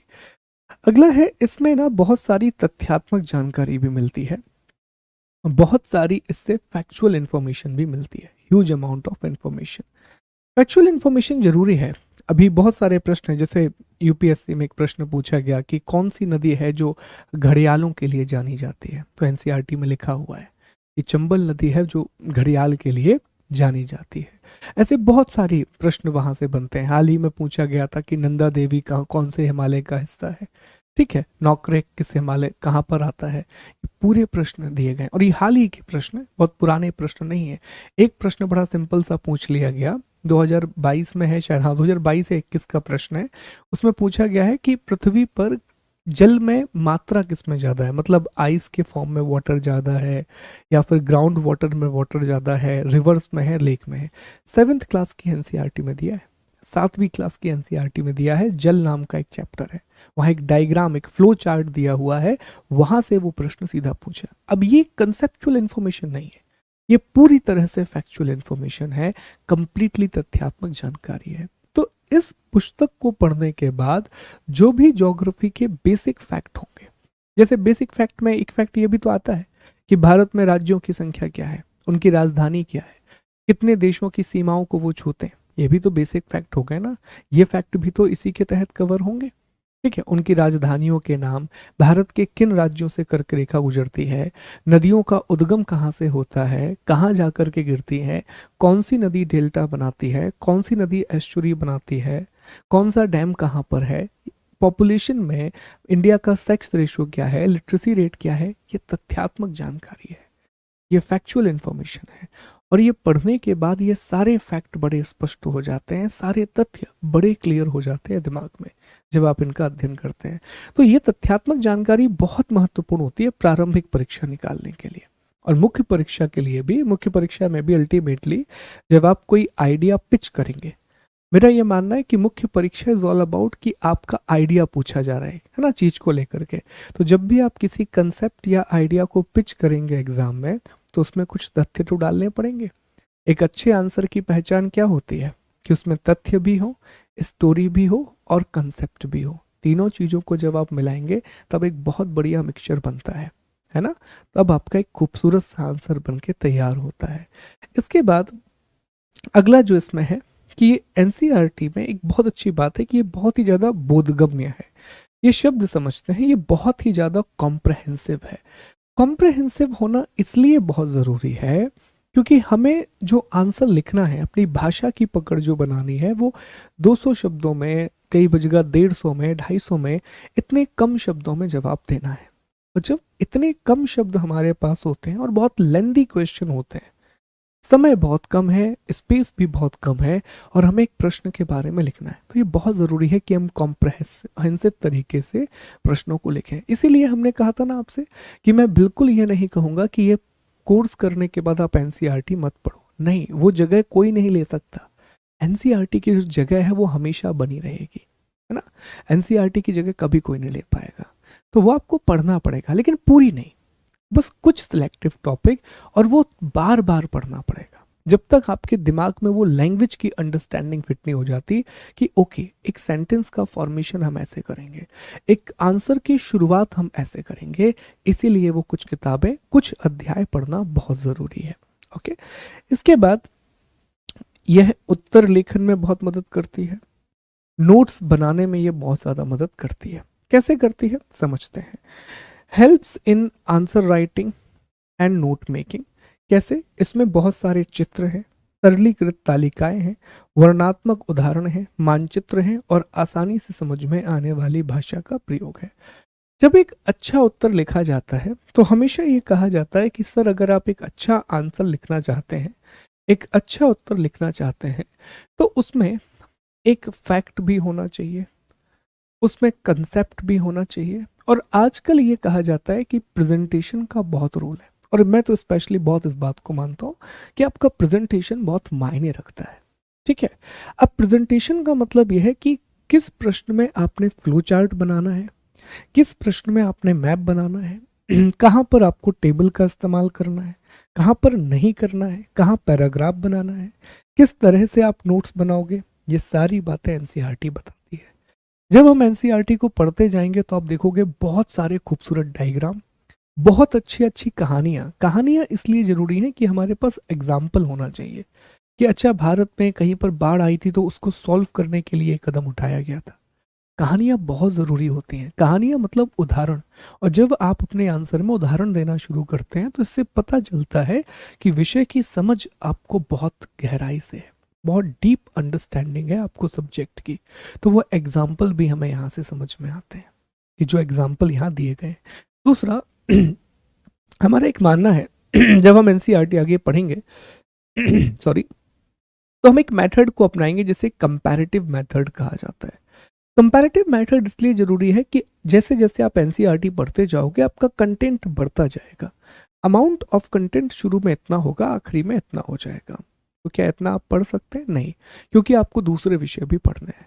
तो हमें कैसे भी करके अपने कंटेंट को इतना करना होगा जिसे हम दोबारा पढ़ सकें। तो इसमें ना ये कंपैरेटिव चार्ट बड़े इंपॉर्टेंट होते हैं। कंपैरेटिव चार्ट का मतलब है, लेट्स अज्यूम मैं आपको एक दूसरा एग्जांपल लेते हैं ज्योग्राफी का। हम रिवर्स के बारे में पढ़ रहे हैं। अब रिवर्स के बारे में अगर हम पढ़ रहे हैं तो क्या हमें ऐसे लिखने की आवश्यकता है? दो तरीके हैं लिखने के। एक तरीका ये है कि ये मेरा A4 साइज का पेज है, ओके। यहाँ पर पहले मैं एक नदी का नाम डालूं, गंगा, फिर उसके बारे में 3 4 5 पॉइंट लिखूं। फिर यहाँ पर मैं दूसरी नदी का नाम डालूं, यमुना, फिर 3 4 5 पॉइंट लिखूं। ठीक है, हर बार मैं यहाँ पर लिख रहा हूँ कि भैया सोर्स क्या है, माउथ क्या है, ट्रिब्यूटरी क्या है, डैम कौन से बने हुए हैं, स्पेशल फैक्ट क्या है। तो ऐसे में तो समय भी जा रहा है और स्पेस भी जा रहा है। ठीक, इसी जगह अगर आप सोचिए कि मैं आपसे कहूं कि एक टेबल बना लेते हैं ना यार, इस तरह से एक टेबल बना लेते हैं। यहां पर लिख देते हैं आयाम या मापदंड, पैरामीटर। यहां पर हम एक एक आयाम लिखते जाएंगे, एक एक डायमेंशन लिखते जाएंगे। जैसे यहां पर हमने लिख लिया नदी का नाम, यहां पर हमने लिख दिया कि साहब सोर्स क्या है, यहां पर लिख दिया मुहाना क्या है, यहां पर लिख दिया ट्रिब्यूटरी क्या है। ठीक है, ये हमने सारी चीजें लिख दी। ओके, यहाँ पर क्रमांक आएगा, माफ कीजिए। ओके, यहाँ पर हमने लिख दिया अदर फैक्ट। अब यहाँ पर हम नदी का नाम लिखेंगे, जैसे आप गंगा। अब बस हमें भरते जाना है इसको। तो जो चीज आपकी 4 या 5 पेज में आ रही थी, आप देखोगे कि वो एक पेज में कंप्लीट हो गई। इसे कंपैरिजन मेथड कहा जाता है। और जहां जहां आप ये मेथड लगा सकते हो, कोई भी जगह मत छोड़ना जहां पर ये मेथड लग रही हो और आप ना लगाओ। मेक श्योर कि अगर ये मेथड कहीं भी आप लगा सकते हो तो इसे अप्लाई करो। इसे अप्लाई करना बहुत ज़रूरी है। इससे आपकी बहुत सारी मदद होगी, आपके नोट्स बहुत खूबसूरत बनेंगे और बहुत इजी टू अंडरस्टैंड होंगे। तो ये हम फॉलो करेंगे। जैसे जैसे हम एनसीईआरटी को फर्दर आगे बढ़ाएंगे, मेरा पूरा फोकस रहेगा कि कम से कम शब्दों में मैक्सिमम बातें आपके पास पहुंच सके। टेबल बना करके, फ्लो चार्ट बना करके सारी बातें आप तक पहुंचे और कीवर्ड आपका एक भी मिस ना हो। तो ये उत्तर लेखन में बहुत ज़्यादा मदद करती है। इसमें आप डायग्राम बनाना भी सीखोगे, मैप बनाना भी सीखोगे, टेबल्स बनाना सीखोगे, प्रेजेंटेशन स्किल सीखोगे। Last but not the least, और ये बड़ा इंपॉर्टेंट है, एक बड़ा प्रश्न आप हमेशा करते हैं अपने आप से भी, वैकल्पिक विषय कौन सा चुना जाए, ऑप्शनल सब्जेक्ट कौन सा चुना जाए। इसमें एनसीईआरटी आपकी बहुत बड़ी मदद करती है। कैसे सर? ऑप्शनल सब्जेक्ट अगर आप ह्यूमैनिटीज से हैं, मैं ह्यूमैनिटीज के अलावा जो है उनके लिए नहीं बोल रहा हूँ ये बात, मैं खास तौर पर ह्यूमैनिटीज के लिए बोल रहा हूँ कि अगर आप ह्यूमैनिटीज से हैं जिसमें आपको history, political science, sociology, psychology, anthropology या फिर बायोलॉजी, ठीक है, उसमें बायोलॉजी साइंस का सब्जेक्ट है, पर अगर आपको लेना है ज्योग्राफी, इकोनॉमी, ये सारे विषय आपको लेना है, तो एनसीईआरटी हर एक विषय की झलक आपको दे देती है। और जब आप एक हर एक विषय की झलक देख लेते हो ना, तो आपको ये समझ में आ जाता है कि सर फला सब्जेक्ट हमें समझ में आ रहा है, फला हमें बिल्कुल समझ में नहीं आ रहा है। ठीक है, मतलब आ रहा है लेकिन उतना इंटरेस्ट नहीं आ रहा सर, मतलब उसे पढ़ना पड़ रहा है। कुछ देखो, कुछ विषय ऐसे होते हैं ना कि जो पढ़ने में बड़ा मन लगता है, यार हाँ ज्योग्राफी पढ़ना है, बड़ा इंटरेस्टिंग है, इजी है, क्योंकि ना साइंस की बातें होती हैं। ऐसा हर चीज़ रटनी नहीं पड़ती सर। एक बड़ी अच्छी साइंस है कि अच्छा हाँ, दो चीज़ें पास में आ रही हैं तो एक चीज़ ऊपर उठ जा रही है, साइंस है। ठीक है, तो बड़ा इंटरेस्ट आता है पढ़ने में। कुछ सब्जेक्ट उबाऊ लग सकते हैं, अरे सर बहुत साइकोलॉजी की बात हो रही है, ठीक है, बहुत दिक्कत जा रही है साइकोलॉजी समझने में। तो ये एनसीईआरटी आपको ये तो बता ही देगी कि कौन से विषय में आपको इंटरेस्ट है, कौन से विषय में कम इंटरेस्ट है। नहीं इंटरेस्ट वाला ऑप्शन नहीं है, क्योंकि पढ़ना तो सब पढ़ेगा, लेकिन ये बता देगा कि कौन से में कम इंटरेस्ट है। It will help you to choose your optional. फिर आप ऑप्शनल चूज ज़्यादा बेहतर तरीके से कर पाओगे, क्योंकि हर एक विषय को जब आप पढ़ लोगे तो ऑप्शनल चुनने से पहले हमेशा कहा जाता है कि उसके प्रीवियस ईयर क्वेश्चन को एक बार देख लीजिए। तो अब विषय की जानकारी मिल चुकी है, तो जब आप ऑप्शनल के प्रीवियस ईयर क्वेश्चन देखोगे तो ऐसा नहीं लगेगा कि आप एक नई दुनिया में पहुंच गए। ऐसा नहीं होगा कि दूसरे ग्रह पर ले जाके आपको छोड़ दिया, लगेगा एक ही जगह है, बस अभी तक हम मध्य प्रदेश में रह के पढ़ रहे थे या बिहार में रह के पढ़ रहे थे, अब बस दूसरे राज्य में चले गए, है ना। तो ऐसा नहीं लगेगा कि बिल्कुल अलग ही कहीं पहुंच गए हैं, आसान लगेगा आपको। फिर आप एक बेहतर डिसीजन ले पाएंगे अपने वैकल्पिक विषय के चुनाव का, ऑप्शनल को सिलेक्ट करने का। तो ये वो सारे पॉइंट हैं जो मेरा मानना है कि एनसीईआरटी क्यों पढ़ना चाहिए, उसका एक जवाब देते हैं। नोट्स मेकिंग सीखना, आंसर राइटिंग, वैकल्पिक विषय का चुनाव करना, तथ्यों को समझना, परिभाषाओं को समझना, वो कीवर्ड जो बहुत ज़रूरी होते हैं एग्जाम के लिए, उन सभी कीवर्ड को समझना, इसीलिए एनसीईआरटी को पढ़ना ज़रूरी है। ये पॉइंट हमने आपको इसलिए बताए दोस्तों कि आपके दिमाग में ये उद्देश्य रहे। अगर मैं यहाँ पे ये लिख दूं कि ये एनसीईआरटी पढ़ने के उद्देश्य हैं, these are the objective to read the NCERT, तो आपके दिमाग में तो रहेगा कि हाँ, एनसीईआरटी पढ़ने के बाद हमें एक चीज़ निकालनी है। एक छोटी सी बात मैं आपसे करूँगा आगे बढ़ने से पहले। जब भी कोई काम करो ना लाइफ में, हमेशा ना आउटपुट ओरिएंटेड काम करा करो। खास तौर पर पढ़ाई, पढ़ाई हमेशा आपकी आउटपुट ओरिएंटेड होनी चाहिए। इसका मतलब क्या है, जैसे मान लीजिए कई बार आपके साथ ऐसा हुआ होगा दोस्तों कि आप पढ़ने बैठे होंगे, 4-5 घंटे आप बैठे रहे, उसके बाद जब उठे होंगे तो लगा होगा कि यार हमने तो कुछ पढ़ा ही नहीं। ऐसा लग रहा है जैसे कुछ पढ़ा ही नहीं गया, कुछ भी याद नहीं आ रहा है। लगता होगा कई बार। ऐसा इसलिए क्योंकि आपको लग रहा है कि आप 5 घंटे पढ़े हो, लेकिन आपकी पढ़ाई प्लान्ड थी ही नहीं। इसीलिए मेरा एक सजेशन है आपके लिए, जब भी आप पढ़ने के लिए बैठो, पहले अपने आप को एक टारगेट दो कि सर मैं 2 घंटे पढ़ने के लिए बैठ रहा हूँ, मैं एक टॉपिक ले रहा हूँ छोटा सा। कौन सा टॉपिक ले रहे हैं सर? ना मैं एक टॉपिक ले रहा हूँ, इसमें जियोमॉर्फोलॉजी का, भू आकृति विज्ञान का, और मैं आज पूरी कोशिश करूंगा कि जियोमॉर्फोलॉजी में ये समझ सकूं कि कॉन्टिनेंट और ओशन का फॉर्मेशन कैसे हुआ। 2 घंटे में आपने टारगेट बना लिया, आप बैठ गए पढ़ने के लिए।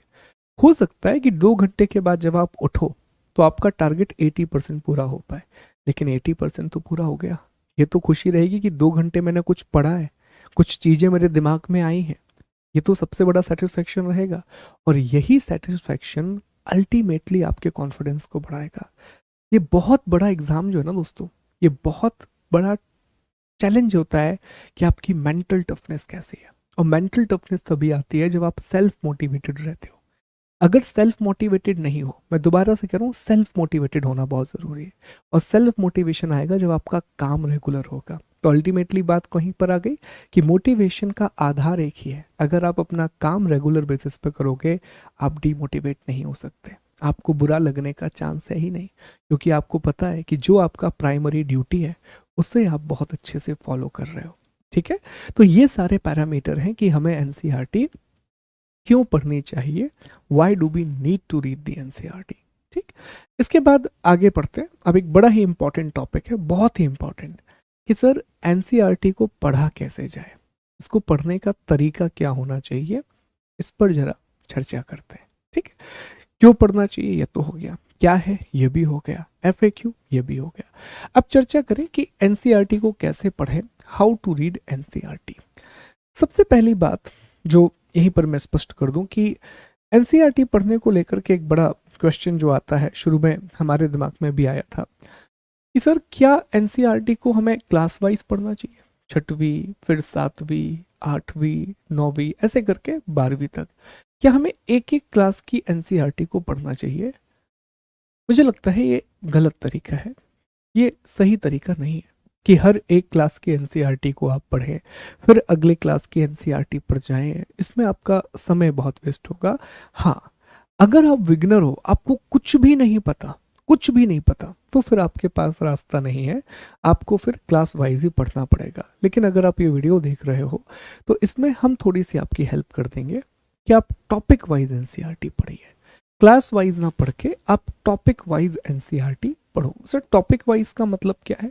टॉपिक वाइज पढ़ने का मतलब यह है दोस्तों कि लेट्स अज्यूम आपने 6वीं क्लास की एनसीईआरटी में पहला टॉपिक उठाया, सोलर सिस्टम। सोलर सिस्टम पढ़ लीजिए, इसको इसको आप रीड कीजिए बहुत बढ़िया तरीके से। लेकिन दूसरे चैप्टर को पढ़ने से पहले अब आप ये देखो, क्या सोलर सिस्टम नाम का टॉपिक किसी और कक्षा की एनसीईआरटी में दिया गया है? क्या 7वीं 8वीं 9वीं 10वीं 11वीं 12वीं यहाँ पर कहीं भी सोलर सिस्टम का टॉपिक है? थोड़ी सी मेहनत लगेगी। और मेहनत पता है कैसी लगेगी? हर एक किताब आपके पास होना हो, लेकिन हर किताब का इंडेक्स आपके पास होना चाहिए, ताकि ये देख सको कि ये टॉपिक इसका है या नहीं है। इंडेक्स होना बहुत ज़रूरी है। मैं हमेशा अपने पास एक इंडेक्स रखता हूँ ज्योग्राफी की, एनसीईआरटी का। उसमें 6वीं से लेकर के 12वीं तक की जितनी एनसीईआरटी है ज्योग्राफी की, हर एक का इंडेक्स दिया हुआ है। तो अगर मैं एक टॉपिक यहाँ से पढ़ रहा हूँ सोलर सिस्टम, तो मुझे देखना होगा कि क्या ये टॉपिक कहीं और दिया गया है ना। इसका एक और तरीका ना अब इंटरनेट है। अगर मान लो आपको सर्च करना है कि सोलर सिस्टम से जुड़ा हुआ कोई और टॉपिक है, आप डालिए सोलर सिस्टम एनसीईआरटी।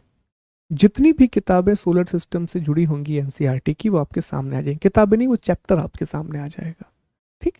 तो जैसे आपने 6वीं क्लास का टॉपिक पढ़ लिया, अब आपने देखा कि सर 9वीं क्लास की किताब है, उसमें सोलर सिस्टम दिया हुआ है, पढ़ लो।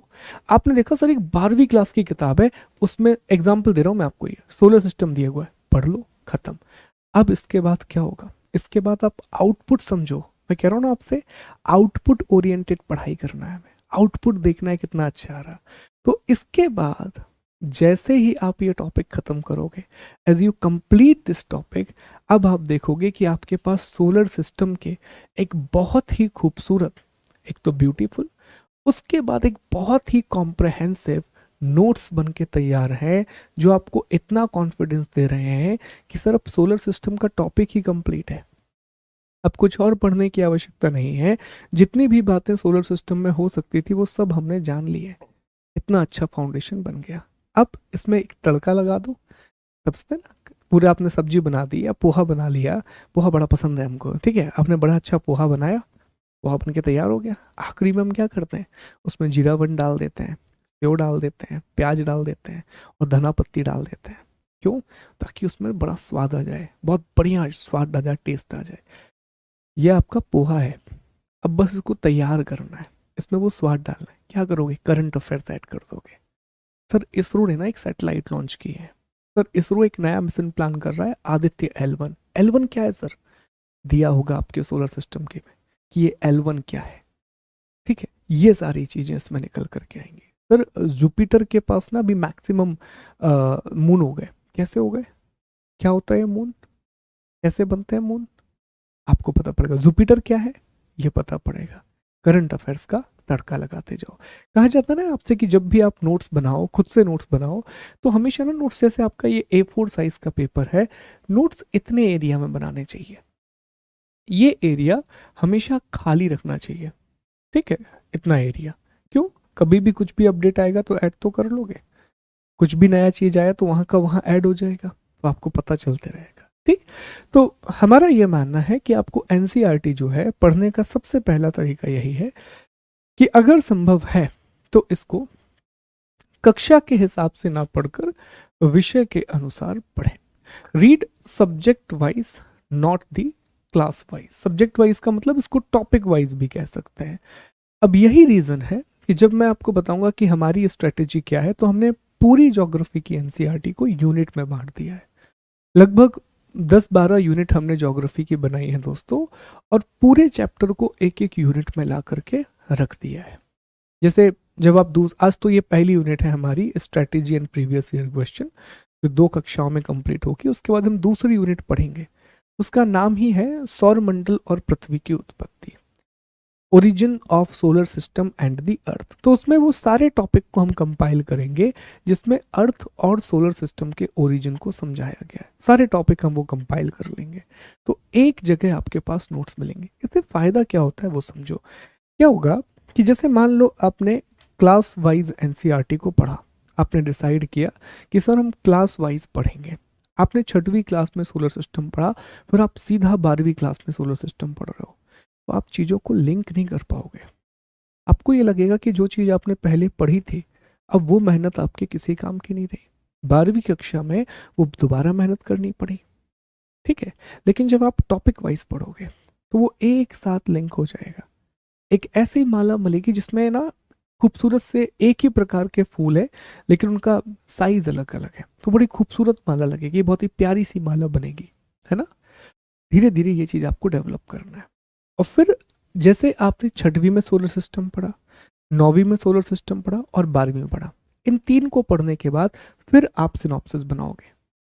पहले तीनों को पढ़ोगे, फिर आप फाइनल नोट्स तैयार करोगे कि हाँ, स्टार की डेफिनेशन कहाँ पर सबसे अच्छी दी गई है जो मुझे याद हो जाए। आपने देखा है छठवीं की क्लास में स्टार की डेफिनेशन अच्छी दी गई है, चलो लिख लेते हैं। फिर आपने देखा कि यार कहाँ पर ये बताया गया है कि स्टार बनते कैसे हैं। आपने देखा कि यार जो 12वीं कक्षा की किताब है ना, उसमें इतना अच्छा लिखा हुआ है स्टार कैसे बनते हैं कि मैं आंसर राइटिंग में यूज कर सकता हूँ। ये मेरे कुछ कीवर्ड हैं जो आ सकते हैं या प्रीलिम्स में वहां से पूछा जा सकता है, वो लिख लिया। ये आपको समझना पड़ेगा। ये एनसीईआरटी पढ़ने का सबसे पहला तरीका है, एक बेसिक तरीका है जो आपको याद रखना है। ठीक है, तो उम्मीद करता हूँ कि ये वाला पॉइंट जो सबसे इंपॉर्टेंट पॉइंट था वो आपके दिमाग में स्पष्ट हुआ होगा, वो आपके पूरे दिमाग में क्लियर हो गया होगा। इसके बाद दूसरा जो पॉइंट है, चयनात्मक बने, बी सिलेक्टिव। समझते हैं इस बात को। सिलेक्टिव होने का मतलब यही है सर, क्या हमें सारी एनसीईआरटी पढ़ने की आवश्यकता है? जितनी भी एनसीईआरटी दी गई हैं क्या हम सभी को रीड करना चाहिए? जवाब है नहीं। ना सारी एनसीईआरटी पढ़ना है, ना सारे चैप्टर आपको पढ़ना है। अगेन मैं आपसे फिर वही दोहराऊंगा, ये बात हमेशा याद रखना कि आप बोर्ड का एग्जाम देने के लिए एनसीईआरटी नहीं पढ़ रहे हो। आपको छठवीं का एग्जाम नहीं देना है जो छठवीं क्लास की पूरी एनसीईआरटी पढ़ ली। आपको नवीं का एग्जाम नहीं देना जो नवीं की पूरी एनसीईआरटी पढ़ ली। साहब हमें सिविल सर्विस की तैयारी करना है तो हमें वो टॉपिक देखना जो हमारे लिए जरूरी है, जो हमारे स्टैंडर्ड का है, जहां से सवाल बनने की संभावना है। हम उस टॉपिक पर फोकस करेंगे, ना कि हर एक चैप्टर पर फोकस करेंगे। तो इस बात का भी हम विशेष ध्यान रखेंगे। ये जरूरी है, ये पढ़ेंगे, इसकी आवश्यकता नहीं है, इसको छोड़ दीजिए और आगे बढ़ जाइए। ठीक है, आगे बढ़ेंगे, अगला टॉपिक समझेंगे। अगला है, इन पुस्तकों को 2 से 3 बार पढ़ना चाहिए। चाहे वो पुस्तक हो, चाहे वो नोट्स हो, इनको 2 से 3 बार पढ़ना चाहिए। ठीक है, इस बारे में एक बहुत अच्छा स्टेटमेंट है, पहले मैं आपको वो पढ़ा देता हूं, फिर आपको समझ में आएगा कि इसका महत्व क्या है। NCERT are overwhelming when you are reading them for the first time. When you read them for the second time, they are simply amazing. And the third reading makes you realize how enlightening and insightful they can be. A beautiful statement. इसको दोबारा पढ़ते हैं। NCERT are overwhelming when you read them for the first time. When you read them for the second time, they are simply amazing. And the third reading makes you realize how enlightening and insightful they can be. कितना अच्छा statement है, कितना खूबसूरत statement है NCERT के बारे में। और ये हमेशा हर किताब के बारे में, ये सिर्फ एनसीईआरटी के बारे में नहीं है, हर किताब के बारे में, लेकिन एनसीईआरटी के बारे में और ज़्यादा इंपॉर्टेंट है। एनसीईआरटी को ना जिन लोगों ने लिखा है ना, वो बहुत एक्सपर्ट लोग हैं, बहुत एक्सपर्ट लोग हैं दोस्तों, बहुत ही महान लोगों ने एनसीईआरटी को लिखा है। जब आप उस किताब को पहली, दूसरी, तीसरी बार पढ़ते हैं ना, जितने भी लोग एनसीईआरटी पढ़ चुके हैं उनसे एक बार पूछिएगा कि एनसीईआरटी को पहली बार पढ़ा तो क्या लगा था। कहेंगे यार कुछ नहीं था यार, बेसिक बातें थी, इससे अच्छा हम लूसेंट की किताब से पढ़ लेते। ये भी लोग बोल देंगे। उससे पूछने से 2 बार पढ़ी, दूसरी बार पढ़ी, यार एनसीईआरटी में बहुत कुछ है, बहुत अच्छे पॉइंट दिए गए। और जब तीसरी, चौथी रीडिंग आप लगाओगे ना, हर बार एनसीईआरटी में कुछ नया मिलता है। हर बार आप उसके एक एक शब्द में अर्थ निकालना सीख जाओगे। इसीलिए आखिरी वर्ड में क्या रखा गया है कि यू रियलाइज की कितनी एनलाइट करती हैं आपके दिमाग को ज्ञान, और कितना इंसाइटफुल है इनके अंदर जो नॉलेज दिया गया है। इसीलिए दोस्तों शुरुआत में जो हमने आपको बताया था कि जो 15-20 अध्याय, 15-20 चैप्टर हम आपको पढ़ने के लिए देंगे, उन्हें कम से कम 2 से 3 बार पढ़िएगा। क्योंकि जब आप यहाँ समझ लोगे इसके बाद आप उन्हें पढ़ोगे, बहुत अच्छा इंसाइट आपको मिलेगा, बहुत समझ में आएगा कि okay this is something what NCERT wants to tell you. Geography में उतना इंपॉर्टेंट नहीं है, लेकिन पॉलिटिकल साइंस जब आप पढ़ोगे उसमें बड़ा महत्वपूर्ण है, उसकी एक एक बात बहुत गहरी है। मैं सबसे अच्छी एनसीईआरटी मानता हूँ पॉलिटिकल साइंस की, बहुत गहराई से लिखी गई है वो पूरी की पूरी एनसीईआरटी। हर एक शब्द का बहुत गहरा मीनिंग निकलता है। ठीक है, वो पहली बार में समझ में आने नहीं वाला, दूसरी तीसरी बार में ही वो आपको समझ में आएगा पॉलिटी की जो एनसीईआरटी है। ठीक है। तो यहाँ पर आप याद रखेंगे एनसीईआरटी के जो भी इंपॉर्टेंट टॉपिक हैं वो 2 से 3 बार आपको पढ़ना चाहिए। जो आपके नोट्स हैं इन्हें तो आपको 2 से 3 बार पढ़ना ही है, 4 बार पढ़ना है, जब तक कि आपके दिमाग में फिट ना हो जाए। क्योंकि हम ये कोर्स या एनसीईआरटी सिर्फ इसलिए नहीं पढ़ रहे हैं कि सर हमें बस पढ़ना है क्योंकि ये एनसीईआरटी है। हम इसलिए पढ़ रहे हैं ताकि ये हमारे एग्ज़ाम में मदद कर सके, ताकि हमारे एग्ज़ाम में ये हेल्पफुल हो सके। इसके बाद अगला जो इसमें है कि जब आप इसकी रीडिंग करें तो पहली रीडिंग में आप कुछ मत कीजिए, इसमें दूसरी रीडिंग आना था। पहली रीडिंग में बस पढ़ लीजिए, दूसरी रीडिंग में महत्वपूर्ण बिंदुओं को हाईलाइट करें, और ये तीसरी है थर्ड रीडिंग में इसके सिनॉप्सिस बनाएं। ठीक है, अब ये काम यहाँ पर हम आपके लिए कर देंगे, ये आपको नहीं करना है।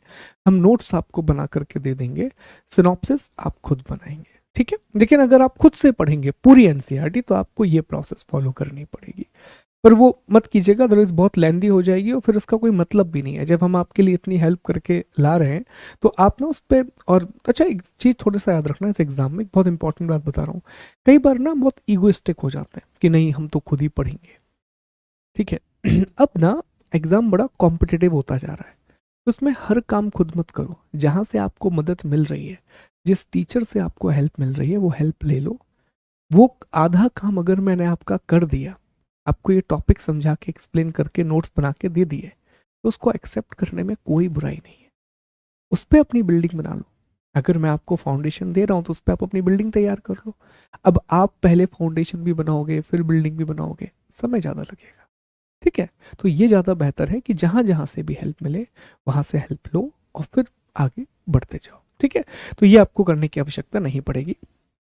अगला है, ये बड़ा इंपॉर्टेंट है, पुस्तक के प्रश्नों तथा क्रियाकलापों को सॉल्व करें। Solve the question and activities in the book.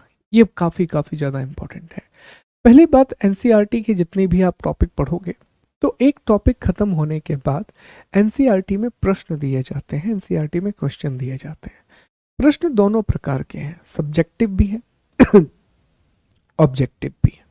Objective मतलब एमसीक्यू, सब्जेक्टिव मतलब जो आपसे भाषा की रिक्वायरमेंट के लिए पूछे जाते हैं। दोनों प्रकार के क्वेश्चन दिए गए इनको हल करने की कोशिश करना है। दूसरा, एनसीईआरटी बहुत सारी एक्टिविटी देती है। जैसे एनसीईआरटी ने लिख दिया अरावली पर्वत सॉरी, एक मिनट दीजिए मुझे, बस एक मिनट पानी पी लेता हूँ।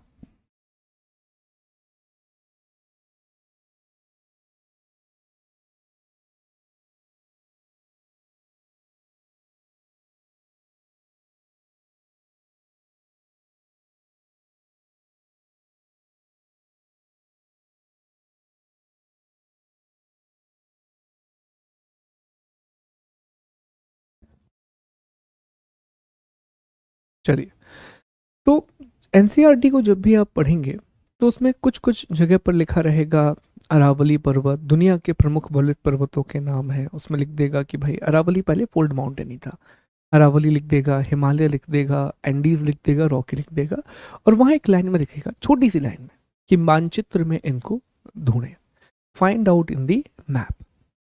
तो हमें क्या लगेगा, अरे एनसीईआरटी ने तो आलसी कर दी, इन्होंने तो ये काम किया ही नहीं, हम भी आलसी कर देते हैं। नहीं साहब, आपसे बोला है उसने कि ये काम करो। लिखा रहेगा कि क्यों हम लीप ईयर मनाते हैं, क्यों, उसने छोड़ दिया प्रश्न लिख के। आपको लगेगा आप कौन ढूंढे, पर ढूंढना चाहिए।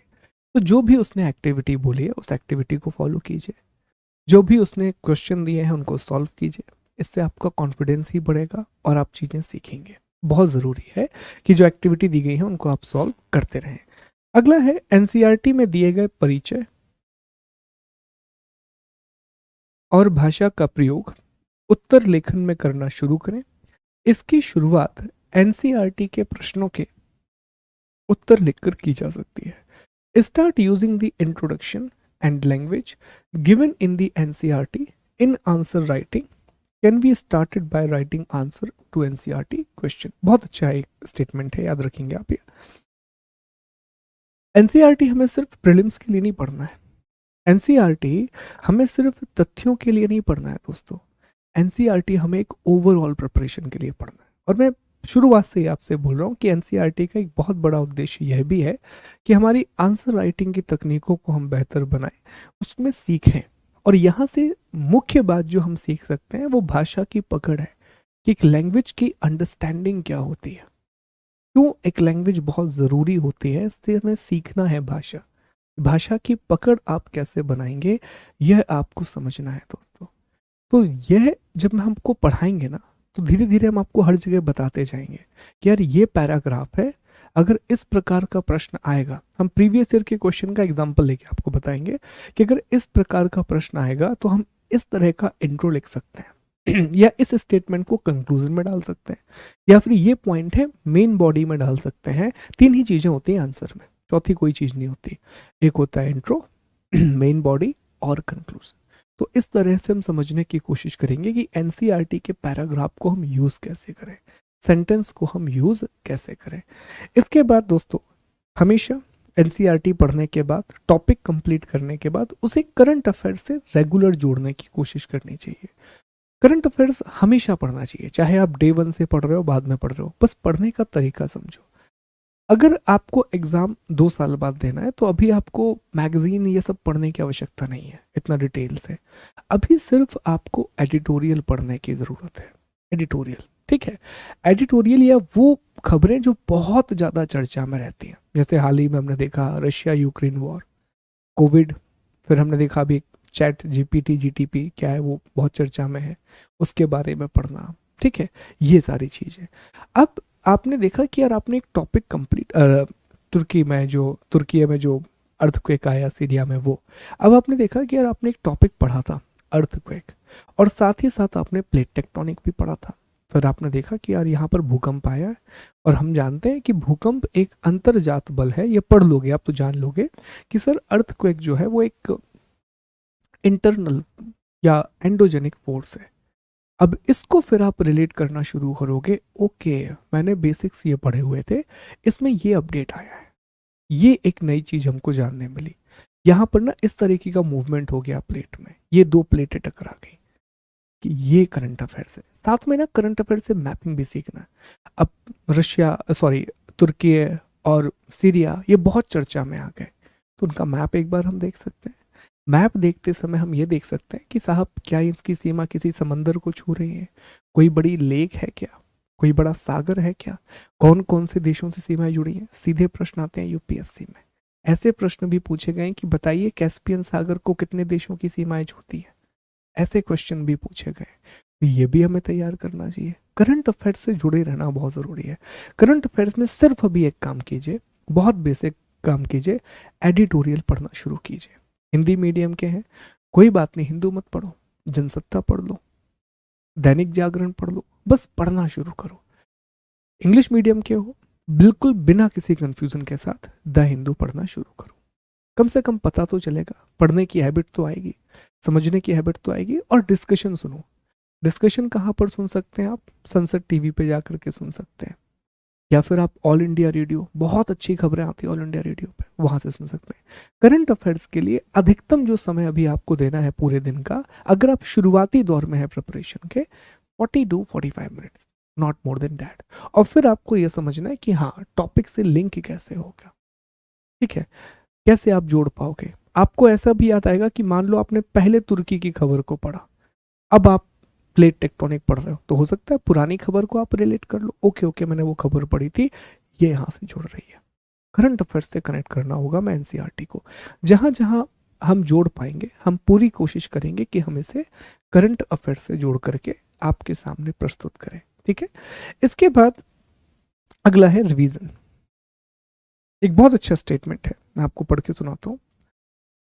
It is not about completing the NCERT but remembering the key concept and the fact. बहुत अच्छा स्टेटमेंट है, याद रखना।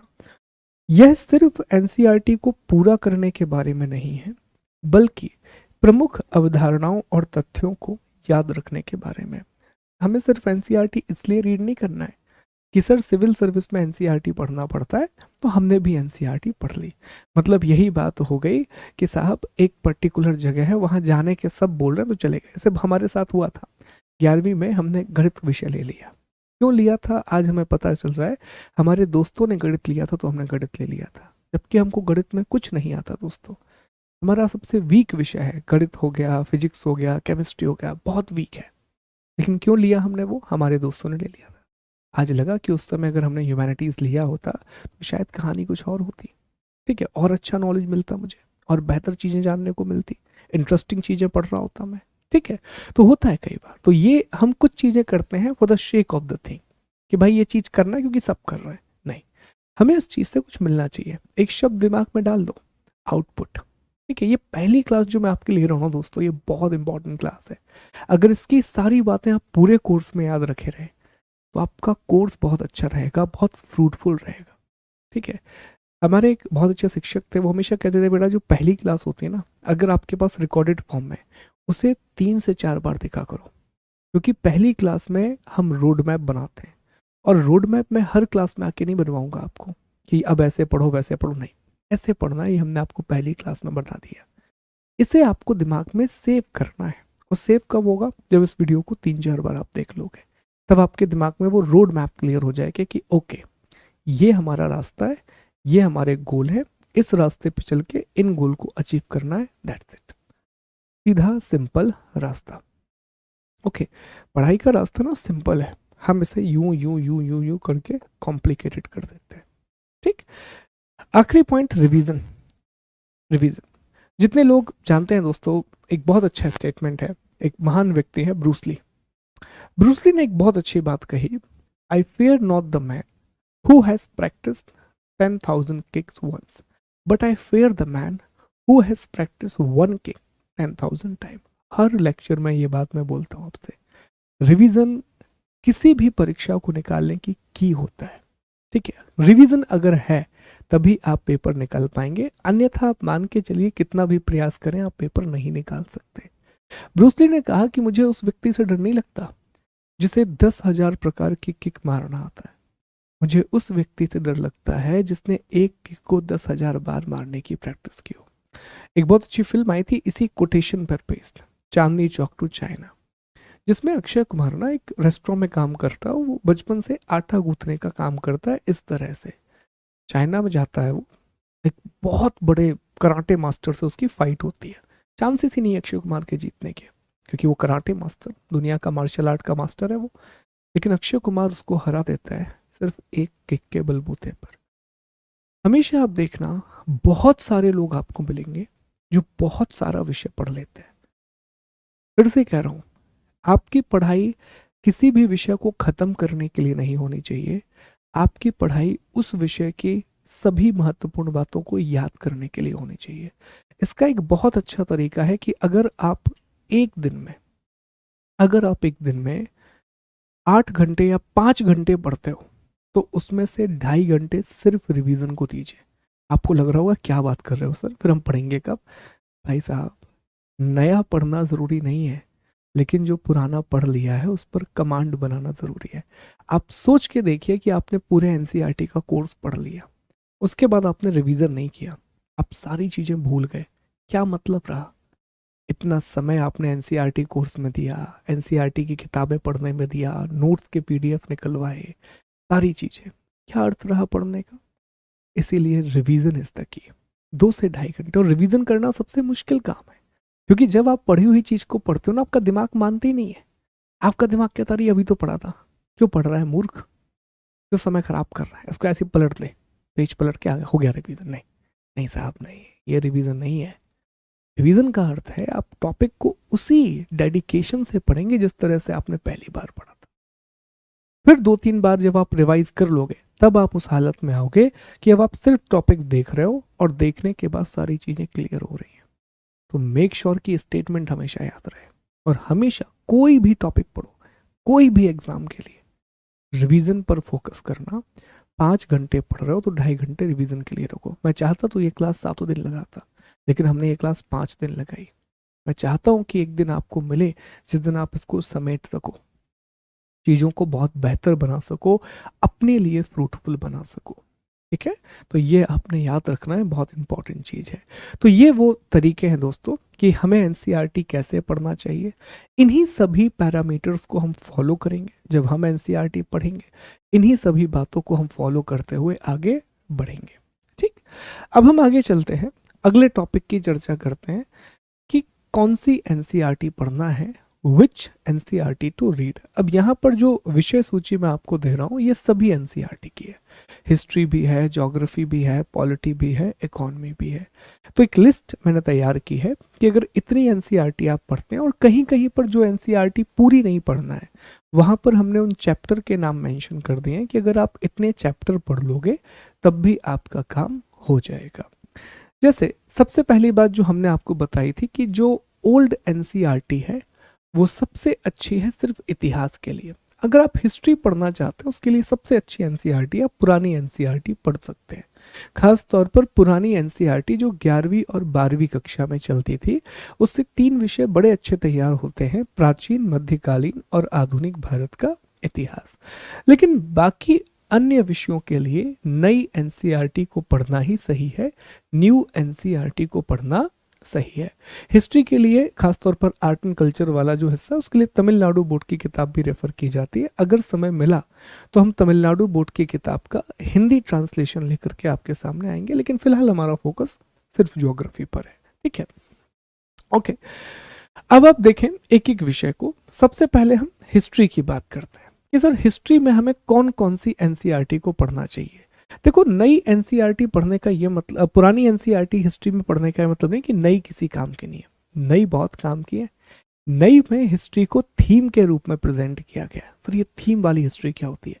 थीम वाली हिस्ट्री होती है कि आप एक घटना पकड़े, आपने पकड़ा ब्रिटिश कालीन आर्थिक नीतियां, अब पूरी इकोनॉमिक पॉलिसी आपके सामने डिस्कस कर दी जाएंगी कि क्या प्रभाव हुआ, कैसे हुआ, इन डी इंडस्ट्रियलाइजेशन हुआ तो उसका क्या क्या क्या इफेक्ट पड़ा, वो सारी चीजें एक साथ डिस्कस कर दी जाएंगी। तो नई तो पढ़ना ही है, पुरानी भी पढ़ना है साहब। ठीक है, तो हिस्ट्री में एक लिस्ट है जो आप याद रखेंगे। सबसे पहले ये 3 किताबें हैं जो पूरी तरीके से भारतीय इतिहास से जुड़ी हुई हैं, इंडियन हिस्ट्री से जुड़ी हुई हैं। ठीक है, 11वीं क्लास की पुरानी एनसीईआरटी है एंशिएंट इंडिया और मिडाइवल इंडिया की, 11वीं क्लास की पुरानी एनसीईआरटी। 12वीं क्लास की पुरानी एनसीईआरटी है आधुनिक भारत, मॉडर्न इंडिया। तो ये पुरानी एनसीईआरटी है, पहले आपको यही पढ़ना है, इसी क्रम में आपको पढ़ना है दोस्तों।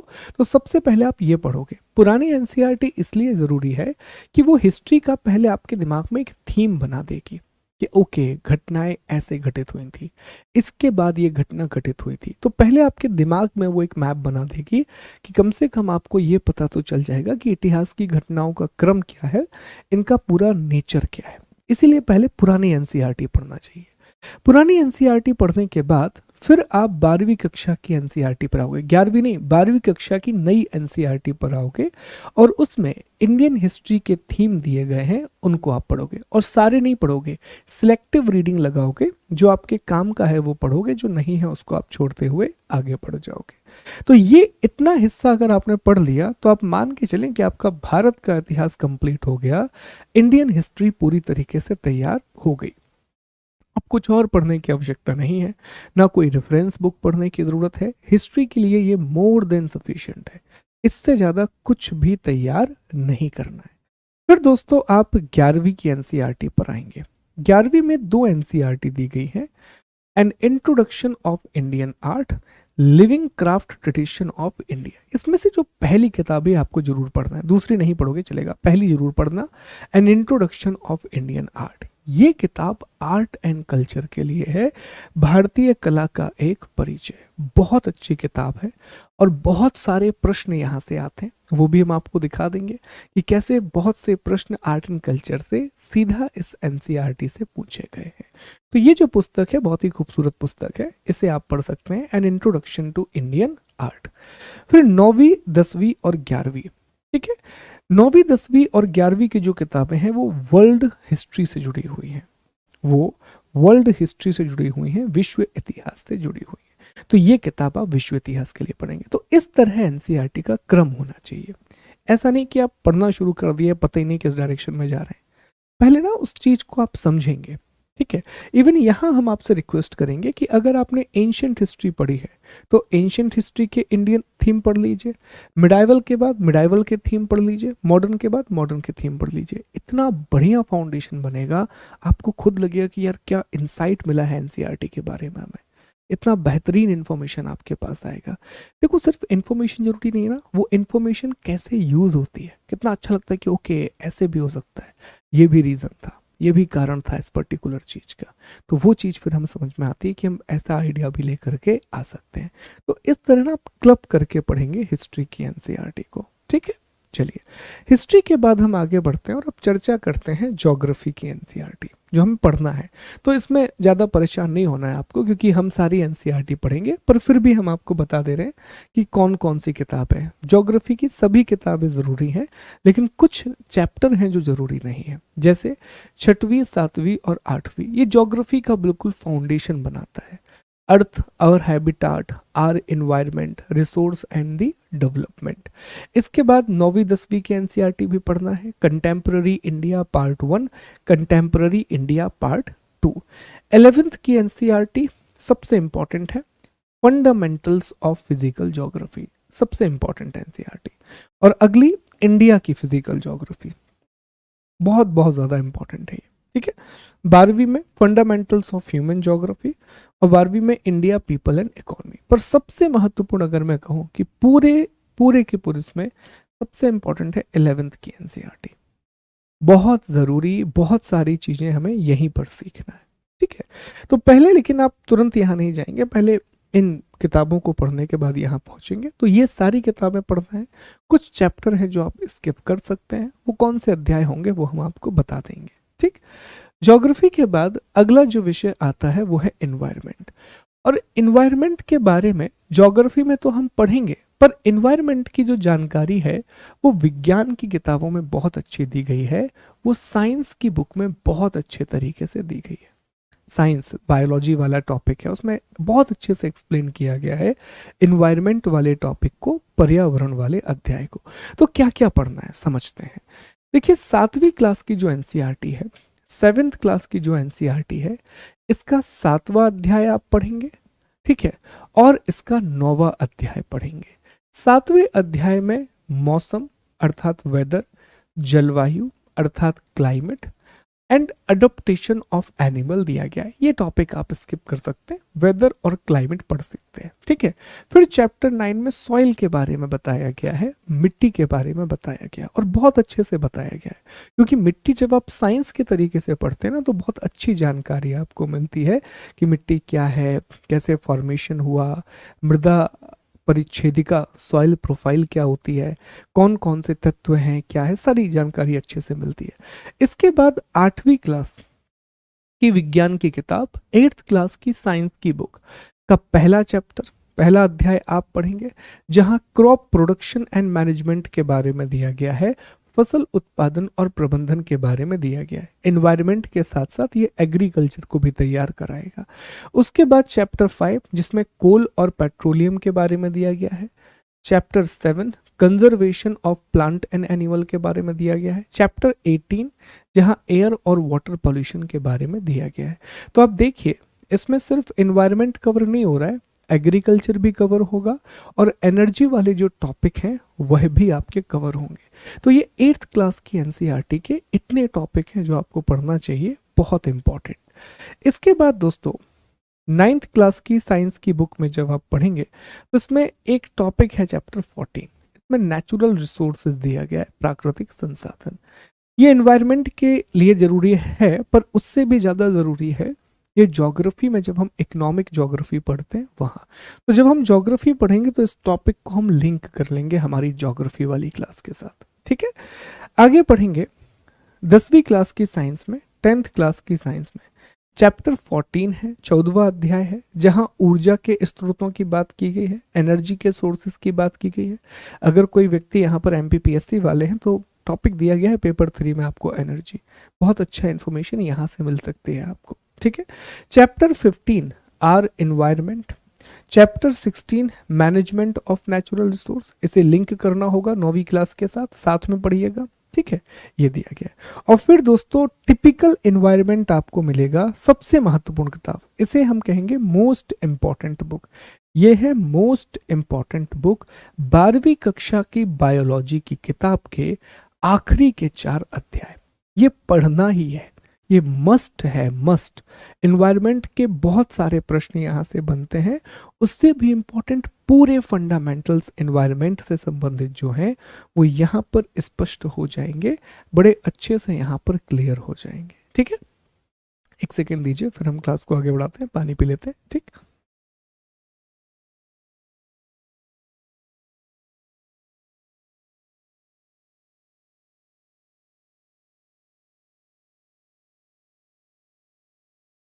चलिए अब आगे बढ़ते हैं। एनवायरनमेंट के बाद जो अगला विषय है वह है political science. Again one of the most important NCERT. Political science की दोस्तों जो छठवीं, सातवीं और आठवीं की एनसीईआरटी है, इसमें पॉलिटिकल साइंस के साथ साथ सोशियोलॉजी भी दी गई है। समाज शास्त्र की बेसिक समझ भी इन्हीं किताबों में दी गई है। इन किताबों का नाम है सामाजिक और राजनीतिक जीवन। तीनों किताबों का नाम है पहला हिस्सा, दूसरा हिस्सा और तीसरा हिस्सा। तो जब आप छठवीं, सातवीं, आठवीं को पढ़ेंगे तो समाज शास्त्र का बेसिक भी आपका तैयार हो जाएगा, सोशियोलॉजी की फाउंडेशन भी यहीं से तैयार हो जाएगी। इसके बाद नौवीं, दसवीं और 11वीं की किताबें हैं। इसमें डेमोक्रेटिक पॉलिटिक्स के बारे में बात की गई है। 11वीं में सबसे पहले हम पॉलिटिकल थ्योरी की एनसीईआरटी पढ़ते हैं, राजनीतिक सिद्धांत की एनसीईआरटी पढ़ते हैं।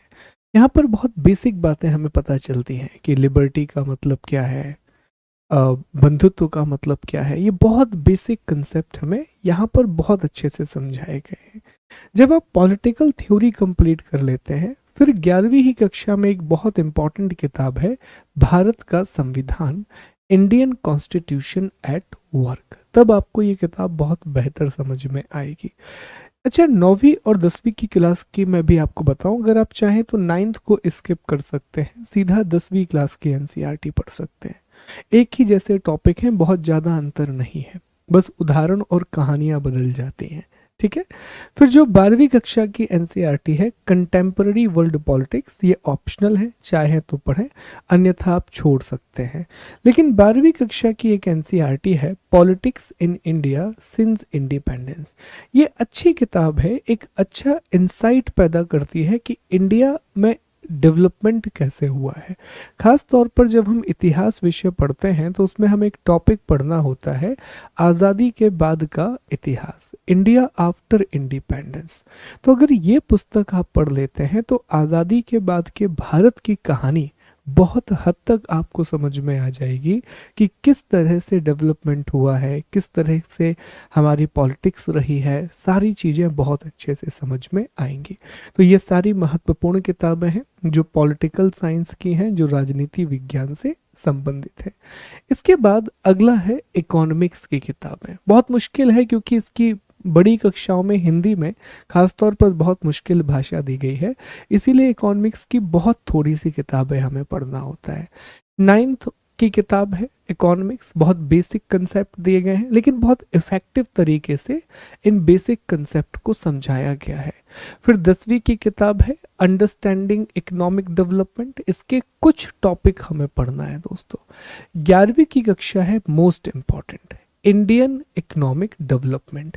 लेकिन इकोनॉमी एक ऐसा सब्जेक्ट है जो करंट के साथ आपको मैच करना चाहिए, और एक छोटा सा आपको डिस्कशन या जानकारी होनी चाहिए कि इकोनॉमिक सर्वे क्या होता है, क्योंकि डेटा बहुत सारा यूज़ होता है और इकोनॉमिक सर्वे एक बहुत अच्छा सोर्स होता है डेटा को कलेक्ट करने का। तो थोड़ा सा अपडेटेड रहना होगा, लेकिन बेसिक्स बनाने के लिए ये बहुत अच्छी किताबें हैं जो आपका बेस बहुत अच्छे से तैयार करेंगे, जो आपका फाउंडेशन बहुत अच्छे से तैयार करेंगे। ठीक है, इसके बाद अगला है 12वीं कक्षा की इकोनॉमी, इंट्रोडक्टरी मैक्रो इकोनॉमिक्स, कुछ बहुत सिलेक्टिव टॉपिक, ना कि पूरी किताब। इसके बाद आती है सोशियोलॉजी, समाजशास्त्र। सोशियोलॉजी में छठवीं, सातवीं, आठवीं की किताब तो आपने पढ़ ही ली, समाज और राजनीतिक जीवन के रूप में। अब अगर कुछ किताबें आप सोशियोलॉजी के लिए पढ़ना चाहते हैं तो 11वीं कक्षा की किताब है समाजशास्त्र, उसमें बहुत बेसिक कंसेप्ट दिए गए हैं। 11वीं कक्षा की ही एक किताब है अंडरस्टैंडिंग सोसाइटी, समाज का बोध। 12वीं कक्षा की ये किताब जरूर पढ़ना है, मुख्य परीक्षा के बहुत काम की है, बहुत इंपॉर्टेंट बुक है, इंडियन सोसाइटी। अगर आप चाहें, वैसे तो ये दोनों भी पढ़ना चाहिए, खासतौर पर 11वीं कक्षा की समाजशास्त्र पढ़ लीजिए और 12वीं कक्षा की इंडियन सोसाइटी पढ़ लीजिए। इंडियन सोसाइटी काफ़ी ज़्यादा ज़रूरी है, बहुत सारी बातें यहाँ पर दी गई हैं। फिर इसी में दिया गया है सामाजिक social change and development in India, ये किताब भी बहुत अच्छी है। तो अब 12वीं क्लास की किताबों को जरूर पढ़ें। इंडियन सोसाइटी वाला जो सेगमेंट है वो बहुत अच्छे से कवर हो जाएगा अगर आप 12वीं कक्षा की पुस्तकों को पढ़ते हैं, 12th क्लास की बुक को कंप्लीट करते हैं। तो इकोनॉमिक्स भी हो गया, सोशियोलॉजी की भी इम्पोर्टेंट किताबें होगी। अब आगे बढ़ते हैं, अब बात करते हैं विज्ञान।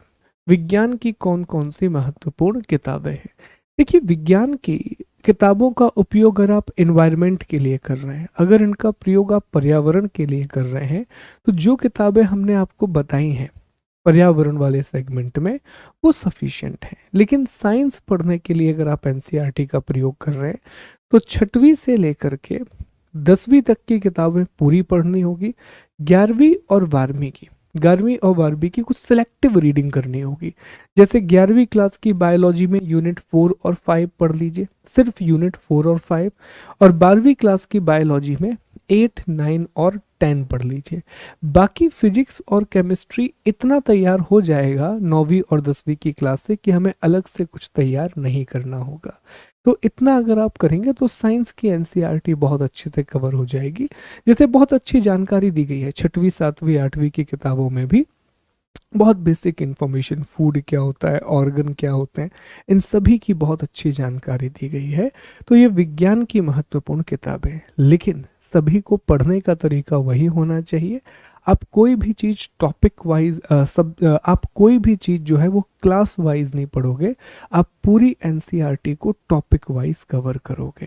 तो ये दोस्तों पूरी लिस्ट है जो हमने यहाँ पर डिस्कस की है एनसीईआरटी से संबंधित, कि जितनी भी एनसीईआरटी हैं उसमें महत्वपूर्ण कौन कौन सी हैं जो हमें सिविल सर्विस एग्जामिनेशन में हेल्प करेंगी, सिविल सेवा की परीक्षा में मदद करेंगी। और ट्रस्ट में अगर इतना भी हम पढ़ लेते हैं तो फिर जो जो सब्जेक्ट आपने पढ़ लिए उसके लिए अलग से सोर्स पढ़ने की ज़रूरत नहीं है।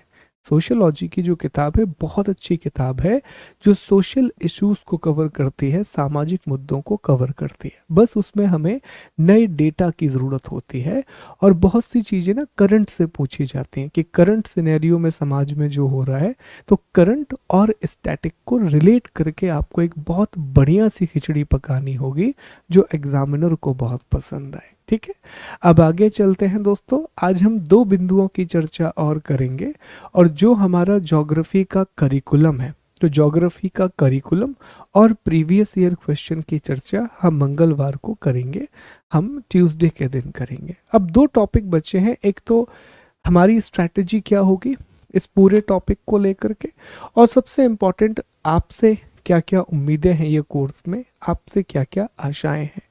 तो एक एक करके डिस्कस करते हैं कि हमने इस कोर्स को कैसे डिज़ाइन किया है। तो सबसे पहली बात, हमने पूरी एनसीईआरटी को यूनिट में डिवाइड कर दिया है। सभी को ना हमने अलग अलग इकाइयों में बांट दिया है। जैसे मैं आपको दिखाता हूँ, हमने ज्योग्राफी के सिलेबस को इस तरह से 13 इकाइयों में बांटा है, टोटल 13 यूनिट्स में डिवाइड किया है, और इन्हीं 13 इकाइयों के अंतर्गत ज्योग्राफी के सारे विषय आएंगे। जैसे जब आप ब्रह्मांड और पृथ्वी की उत्पत्ति पढ़ेंगे, इसमें 6वीं क्लास के भी टॉपिक है, इसमें 7वीं का भी टॉपिक है, इसमें 11वीं कक्षा का भी टॉपिक है। तो एक अगर हमने यूनिट लिखा origin of universe and earth, तो इसमें सब कुछ आ जाएगा, इसमें इंटायर सिलेबस आ जाएगा 6वीं से 12वीं तक का। ऐसा जब हम करेंगे तो हमारा टॉपिक वाइज कंप्लीट होगी, और आप देखोगे कि एनसीईआरटी के जब नोट्स आपके पास बनेंगे तो वो बहुत आउटपुट ओरिएंटेड नोट्स बनेंगे। आपको लगेगा कि हाँ, आपने एक विषय कंप्लीट कर लिया, ऐसी फीलिंग आएगी आपको एनसीईआरटी पढ़ने के बाद। अन्यथा कई बार ये लगता है कि आप पढ़ लिया लेकिन समझ नहीं आया कि किस चीज़ के लिए पढ़ा, पर ऐसा पढ़ने के बाद आपको समझ में आएगा कि एक विषय पर आपकी पकड़ बन गई है, एक सब्जेक्ट पर आपका बहुत अच्छा होल्ड स्टैब्लिश हो गया है। ठीक है, तो सबसे पहला काम हमने यही किया है कि पूरी टॉपिक को यूनिटों में बांट दिया है। जैसा हमने आपको पहले बताया कि हम कक्षा के अनुसार नहीं पढ़ेंगे, जो एनसीईआरटी है इसे हम टॉपिक के हिसाब से पढ़ेंगे। तो अब मैं उम्मीद कर रहा हूँ कि ये वाला पॉइंट आपके मन मस्तिष्क में और इवन आपके हृदय में बड़ा स्पष्ट हो गया होगा। ठीक है। इसके बाद पहले किसी भी अध्याय से संबंधित हम कंसेप्ट को समझेंगे, उसके बाद उसकी परिभाषा और कीवर्ड को हाईलाइट करेंगे और अध्याय खत्म होने के बाद मुख्य तथ्य को एक स्थान पर रख देंगे। ठीक, अब ये समझे जरा इसका मतलब क्या है। देखो, इसका अर्थ जो है दोस्तों वो बड़ा ही स्पष्ट है। जैसे मान लीजिए कि हमने एक 6वीं क्लास का टॉपिक उठाया और 6वीं क्लास में हमने एक टॉपिक पढ़ना शुरू किया, आर सोलर सिस्टम, ये पढ़ा। सबसे पहले हम इसमें कोई भी एक्स्ट्रा दिमाग नहीं लगाएंगे, जो भी चैप्टर में दिया गया है पहले उसको समझने पर फोकस करेंगे, कुछ नहीं, ज्यादा फोकस करने नहीं, बढ़िया प्रेजेंटेशन के द्वारा समझेंगे। अब जब टॉपिक को समझ लिया, फिर इसके बाद हम इसकी की डेफिनेशन निकालेंगे कि भैया कौन कौन सी मुख्य परिभाषा मिल रही है। फिर हम इसके कीवर्ड निकालेंगे। बेसिकली कीवर्ड और डेफिनेशन एक ही होता है। और फिर इसमें जब ये चैप्टर खत्म हो जाएगा तो एक टेबल बनाएंगे इस तरह से, और इसमें लिखेंगे इंपॉर्टेंट फैक्ट। इसमें सिर्फ फैक्ट रहेंगे, ठीक है। जैसे चंद्रशेखर सीमा क्या है, फैक्ट लिख दिया, ठीक है। तारों का जन्म कैसे हुआ, लिख दिया। सिर्फ फैक्ट रहेंगे, परिभाषाएं भी नहीं, फैक्ट रहेंगे। ये इतना होने के बाद जब हम पूरा चैप्टर पढ़ लेंगे, फैक्ट तो रहेंगे, उसके अलावा अगर हमें लक्ष्य है कि यार यहाँ पर मुख्य परीक्षा से संबंधित कुछ बात हम कर सकते हैं, यहाँ पर मेंस एग्जामिनेशन से रिलेटेड हम कुछ बात कर सकते हैं कि सर हमने ये पूरा टॉपिक पढ़ा, हमें लग रहा है कि ये 3-4 पॉइंट हैं जो हम इंट्रो में यूज कर सकते हैं, सर ये 3-4 पॉइंट हैं जो हम मेन बॉडी में यूज कर सकते हैं, सर ये 3-4 पॉइंट हैं जो हम कंक्लूजन में ऐड कर सकते हैं, तो इन्हें हम ऐड कर देंगे, ठीक है। इन्हें हम अलग से आपको बता देंगे कि ये अलग से पॉइंट है जो आप मेंस में। लेकिन ये कब होगा, ये सब होगा जब पहले आप चैप्टर को समझ लोगे। सबसे पहला काम, इन सब में नहीं फंसना है, सबसे पहला काम जो चैप्टर में दिया गया है पहले उसकी अंडरस्टैंडिंग डेवलप करना है। उसके लिए बहुत सारे डायग्राम यूज करने हैं, सारे काम करने हैं। फिर जब हम आखिरी में समराइज करेंगे, इवन हम आपको ये पढ़ाएंगे भी नहीं, हम बस नोट्स में लिख के आपको दे देंगे कि साहब ये बातें हैं, ये मुख्य तथ्य हैं जो हमने पढ़े थे, ये मीन्स के आपके काम आ सकता है, इसको अलग से आप याद रखिएगा, ठीक है। तो ये हमारा एक पैटर्न रहेगा इसको कवर करने का। फिर इसमें हम एक और काम करेंगे, जो भी प्रीवियस ईयर क्वेश्चन है टॉपिक से रिलेटेड वो हम डिस्कस करेंगे और संभावित प्रश्नों को भी डिस्कस करेंगे। जैसे हमने क्लाइमेटोलॉजी पढ़ा, तो वो प्रश्न जो हमारे टॉपिक से बने हुए, क्लाइमेटोलॉजी से बने हुए हैं, वो हम डिस्कस कर लेंगे कि साहब क्लाइमेटोलॉजी से इतने प्रश्न आए हैं। अगर मान लीजिए कि 100 प्रश्न है या 50 प्रश्न है, 50 में से अगर 20 भी एनसीईआरटी से आए हैं तो उन 20 को हम डिस्कस करेंगे कि यूपीएससी में इस तरह के प्रश्न पूछे गए हैं क्लाइमेटोलॉजी से संबंधित, ठीक है। ये करने के बाद फिर हम इसको करंट अफेयर्स से कनेक्ट करने की कोशिश करेंगे।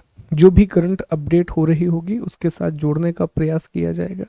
कक्षा का पीडीएफ अत्यंत व्यवस्थित ढंग से दिया जाएगा। हालांकि कक्षा के पीडीएफ में हिंदी और अंग्रेजी एक साथ में होगी, लेकिन उसे प्रिंट फॉर्मेट में कन्वर्ट किया जाएगा। कंपैरिजन मेथड और फ्लो चार्ट मेथड का उपयोग किया जाएगा। तो ये सारे बिंदु मुझे लगता है हम आपको स्पष्ट कर चुके हैं कि हम इस कोर्स को किस तरह से प्रोसीड करने वाले हैं, क्या हमारा तरीका रहेगा। तो इस बिंदु को लेकर अब मुझे नहीं लगता कि कोई समस्या है। बड़ा क्लैरिटी ऑफ माइंड आपके दिमाग में होना चाहिए, बड़ी स्पष्टता आपके दिमाग में होनी चाहिए इस टॉपिक को लेकर के। अब आज की क्लास का हम आखिरी बिंदु डिस्कस करेंगे, लास्ट पॉइंट डिस्कस करेंगे, पर सबसे इंपॉर्टेंट पॉइंट, फिर 2 पॉइंट जो बचेंगे वो हम अगले सेशन में डिस्कस करेंगे। ये बिंदु है दोस्तों, आपसे हमारी आशाएं क्या क्या हैं, होप्स फ्रॉम यू। शुरू में ही हमने आपको बताया था कि इस कोर्स की जितनी जिम्मेदारी मेरी है उससे कहीं गुना ज़्यादा जिम्मेदारी आपको लेनी होगी, ठीक है। आपको अपनी रिस्पॉन्सिबिलिटी लेनी होगी। आप अपने लिए जब तक लड़ना नहीं सीखेंगे, अपने लिए संघर्ष की दौड़ में दौड़ना नहीं सीखेंगे, हम आपकी मदद नहीं कर पाएंगे, चाह के भी आपकी मदद नहीं कर पाएंगे। आपको ना बहुत सिंपल काम करना है। मैं हमेशा एक बात बोलता रहा हूँ बहुत शुरू से कि दोस्तों एग्ज़ाम को क्रैक करने का जो रास्ता है ना, जैसे मान लीजिए कि ये आपकी मंजिल है, ये आपका गोल है और यहाँ पर आप खड़े हुए हो, रास्ता हमेशा ऐसा होता है सीधा। हम लेकिन इसको ऐसे ऐसे करते हैं और इस वजह से हम भटक जाते हैं, ठीक। क्यों? क्योंकि बहुत बेसिक्स को हम फॉलो नहीं करते। कभी भी ना बहुत अच्छे क्रिकेटिंग कोच से मिलोगे, वो आपको बहुत बेसिक बात बताएगा कि अगर आपको अच्छा क्रिकेट खेलना है, दो तीन बातें सीखो। किस बॉल पे हिट करना है, किसको छोड़ना है, ये सीख जाओ, किसको प्लेट करना है। तीसरा, आप इस तरह खड़े हो जाओ, अपने हेड पोजीशन को देखो और शॉट मारो। बहुत बेसिक, बेसिक को फॉलो करना है। पर कितने कम लोग इस बेसिक को फॉलो कर पाते हैं? बहुत ही कम लोग इस बेसिक को फॉलो कर पाते हैं। जो करते हैं वो महान तेंदुलकर, कोहली ये बन जाते हैं। अगेन एग्जाम भी इसी तरह होता है दोस्तों। रास्ता बड़ा सिंपल, और रास्ता क्या है? एक टॉपिक लीजिए, उसे पढ़िए। एक टॉपिक लीजिए, उसे पढ़िए। पढ़ने के बाद उसके नोट्स बनाइए। नोट्स बनाने के बाद उसको रिवाइज कीजिए और बार बार रिवाइज कीजिए। और इसी तरीके से अपनी प्रोसेस को सिंपल रखिए, कॉम्प्लिकेट मत करिए। हर दिन स्ट्रैटेजी बनाना, एक विषय के 4 वीडियो हमसे देख लिए, फिर कहीं और से देखने लगना, फिर वहां से भी छोड़ के कहीं और से देखने लगना, अपनी कमियों के लिए दूसरे को ब्लेम करना, ये नहीं करना है। मुझे सिर्फ आपसे इतना कॉपरेशन चाहिए कि जो वीडियो हम डालेंगे वो आप बहुत रेगुलर बेसिस पर बहुत ही सीरियस होकर के देखोगे। ये नहीं होना चाहिए, आजकल मैंने बहुत बुरा भी लगता है देख के कि लोग एक तरफ आईपीएल चल रहा है म्यूट होके और साथ में लेक्चर देख रहे हैं, बातें कर रहे हैं, लेक्चर देख रहे हैं। ऐसे लेक्चर किस काम का? आपकी पढ़ाई है दोस्तों, ये आपका करियर है। उतनी सीरियसनेस लेकर के आइए। टेबल कुर्सी लेकर के बैठो, शांति से ध्यान लगा करके बैठो, पूरा फोकस करके पढ़ो। ठीक है? तो पहले नंबर आप वीडियो देखेंगे। वीडियो को देखने के बाद जो भी आपको पीडीएफ मिला हुआ है, उस पीडीएफ को आप रीड करेंगे, उसे बहुत अच्छे तरीके से आप पढ़ेंगे। रीड करने के बाद उसके सिनॉप्सिस आप तैयार करोगे। बहुत शॉर्ट होना चाहिए सिनॉप्सिस, जो हम शुरू में आपको बनाना सिखाएंगे। उसे रिवाइज करोगे। कम से कम महीने में आपका उस टॉपिक का 4 बार रिवीजन होना चाहिए। एक महीने में कम से कम 4 बार रिवाइज कर लो, ताकि आगे की तैयारी पुख्ता हो जाए। और फिर आखिरी में एक चीज जो हमेशा आपको याद रखना है, पूरी प्रक्रिया को इसी तरीके से सिंपल बनाए रखोगे। और सिंपल बनाए रखने का मतलब ये है कि ये प्रक्रिया कॉम्प्लिकेट कब होगी? कॉम्प्लिकेट हो जाएगी अगर आप ये शेड्यूल रोज फॉलो नहीं करोगे, है ना? 5 दिन क्लास है, फॉलो कीजिए। 2 दिन आराम से, आपके 2 दिन हैं, मौज मस्ती कीजिए साहब, कोई दिक्कत नहीं है। बढ़िया जाइए, खुशियां मनाइए। ठीक? लेकिन प्रक्रिया जो है उसको रेगुलर बेसिस पर फॉलो कीजिए। तो हमारा ये बैच आज से हमने शुरू कर दिया है। आज एक ओरिएंटेशन क्लास थी जिसमें हमने पूरी रणनीति की चर्चा कर ली।